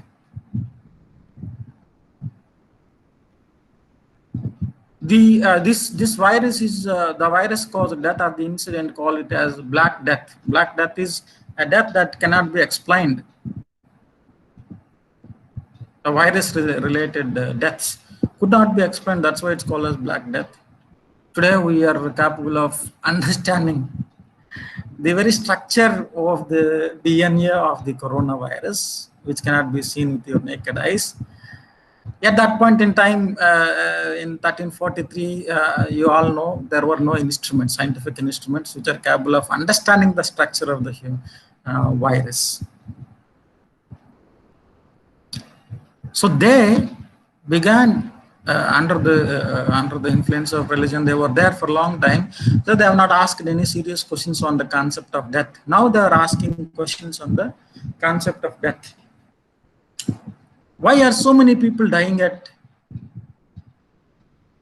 in days time and across ages? How do you explain that?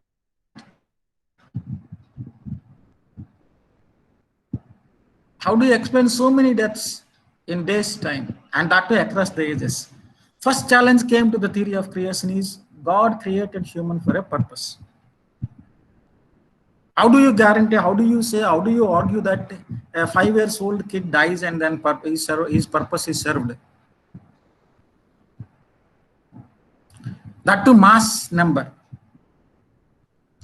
So the Black Death has thrown a challenge to the European society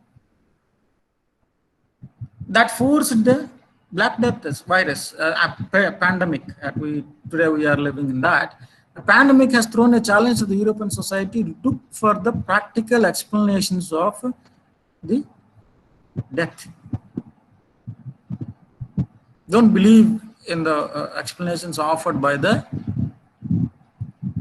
religion. Look for the practical solutions. If many are dying, there might be something other than what is being told by the religion. Reasons for death. So reasons for death is nature, a virus, a bacteria.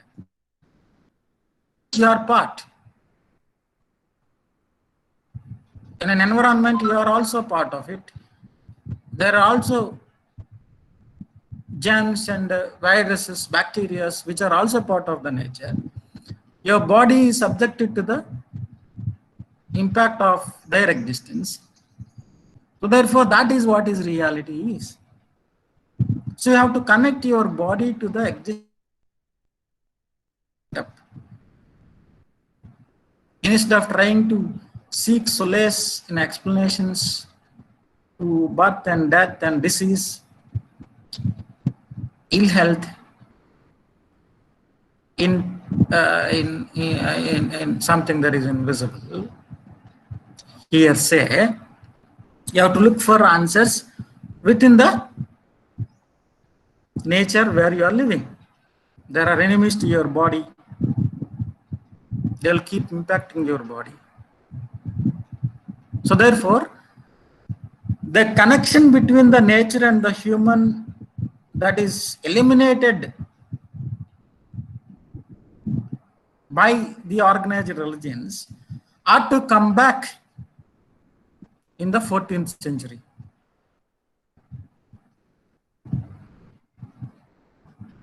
So they come back with a serious effort to understand what is the connection between the human body and nature.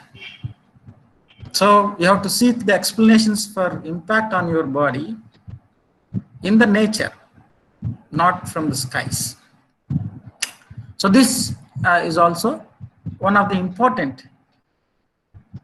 Now before this was 1343 I'm talking about, then 1543 is the Adris Vesalius thing. So logically you have the acceptance coming from the European society to the anatomy.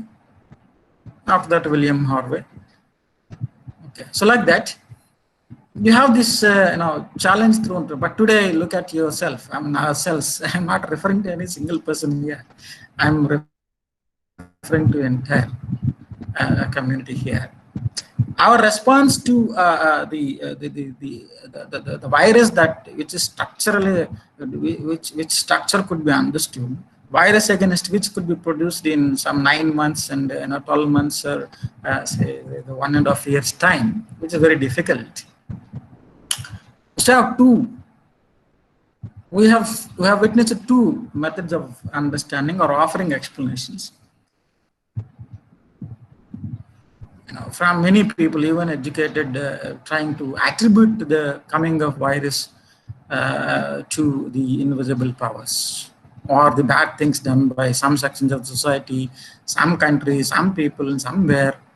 So they are the reason for the virus to come into. So such kind of explanations are already there, but simultaneously we are also understanding the structure. In lab, we are also understanding the structure of the virus. So both are existing at this point in time also.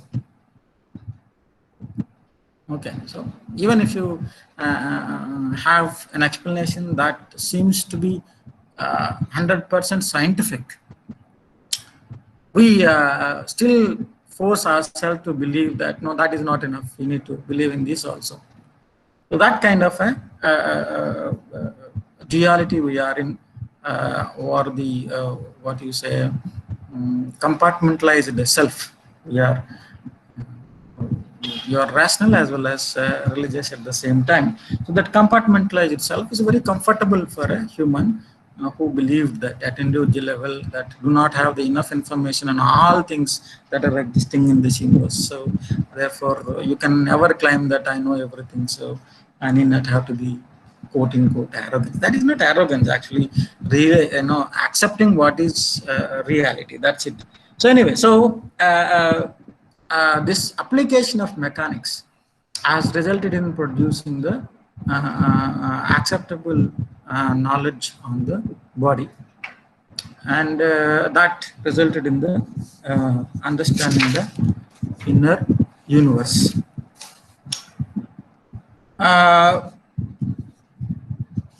After that, if you see the Renaissance times also have redevelopment of the kingdoms, political forces, also involved in a lot of wars, and their wars, military wars has make them depend upon military technology, and the urban development. The military technology, the artillery made them to understand the logic of the falling bodies and so on and so forth. So this way there are extra efforts, though completely not eliminating from the metaphysical explanations, but practically they are providing a solution. They turn out to be technological, which has less connection with the religion, more connection with the practical problem called facing the war, winning in the war, producing eatable material, building houses. All these things were happening simultaneously in Renaissance times in the expanding urban areas. That also led to the certain amount of engineering, agricultural science, and so on and so forth during the Renaissance time. So that led to more contemplation on application of science and technology to even to the very idea of flying. The Leonardo da Vinci for the first time worked on the flying machine. So at that point in time, into his flying machine, the thermodynamics were missing. But I think, according to historians, a multifaceted person like Da Vinci had made efforts to. He's also an anatomist and he's also an engineer and he's also painter. So in his paintings, he applied mechanics. So therefore, that attempt was also there during the Renaissance, trying to apply mechanics to the practical problems of the life. And given the time, persons like Leonardo da Vinci was also trying to apply mechanics to the idea that was only toyed with in 1909, 1903 by the Wright brothers. But earlier that Da Vinci made efforts to draw the design of a flying machine at that point in time. So the Da Vinci is one of the multifaceted person who Da Vinci Code. But Da Vinci Code is actually considered as a historical novel. But I think if you see that, read that novel by Don Brown, or you see the movies that are made, a series of movies that are made on Da Vinci Code, the Angels and Demons, and the Inferno. These things would tell you it is not historical work, but however they'll give you certain amount of understanding on what is happening, the tussle between the faith and religion at this point in time. In this movie, actually in the first, I think, or second, Angels and Demons, the priest says it is a time where actually the CERN, that is the ultimate particle, that efforts are being made to understand the genesis of the universe, and 2012, I believe. So at this point in time, this movie is being made. So the priest in that movie says that if everything is understood by the God, what is there left for the God? If everything is understood by the human, that is scientist, what is there left for the God? That's what the statement the priest made when he come to know that that the CERN research is going on to find out the ultimate particle that has the ability of gathering the mass. Again, you look at the name given to that. It is Higgs-boson particle, but there is another name to that also, God's particle. So human society is not able to come out of that very idea.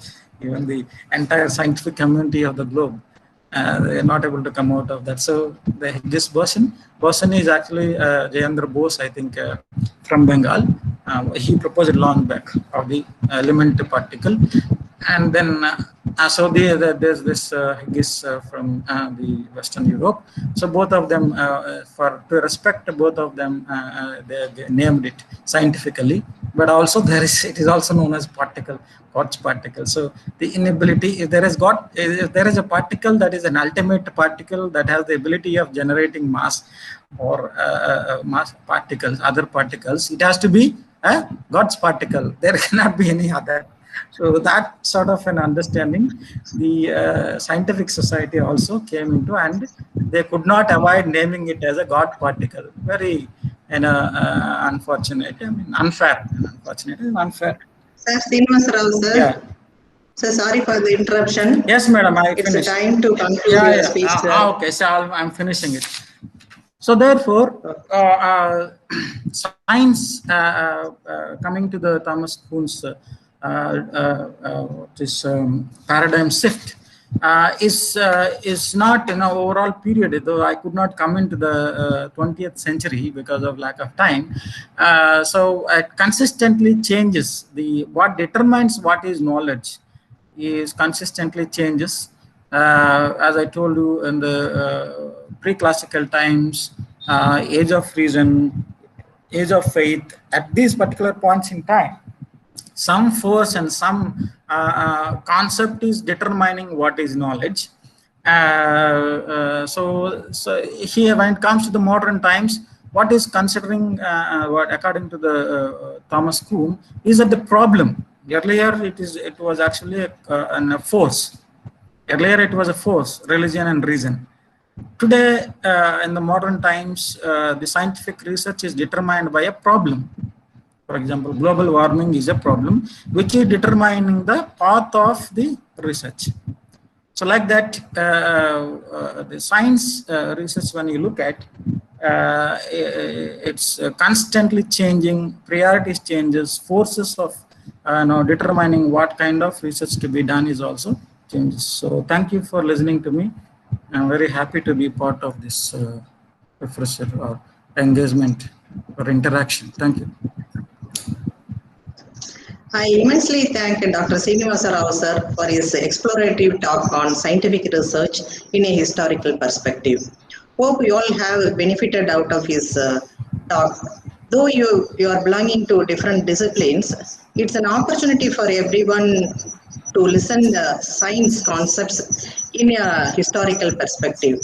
So in that way, I think you have some idea about that. So now it's a break for lunch and we'll resume back exactly by 1:45. I am insisting you to maintain time. So we not like unlike morning, you all be presenting at 1:45 exactly, so that we'll have the next session. Thank you all. Thank you so much.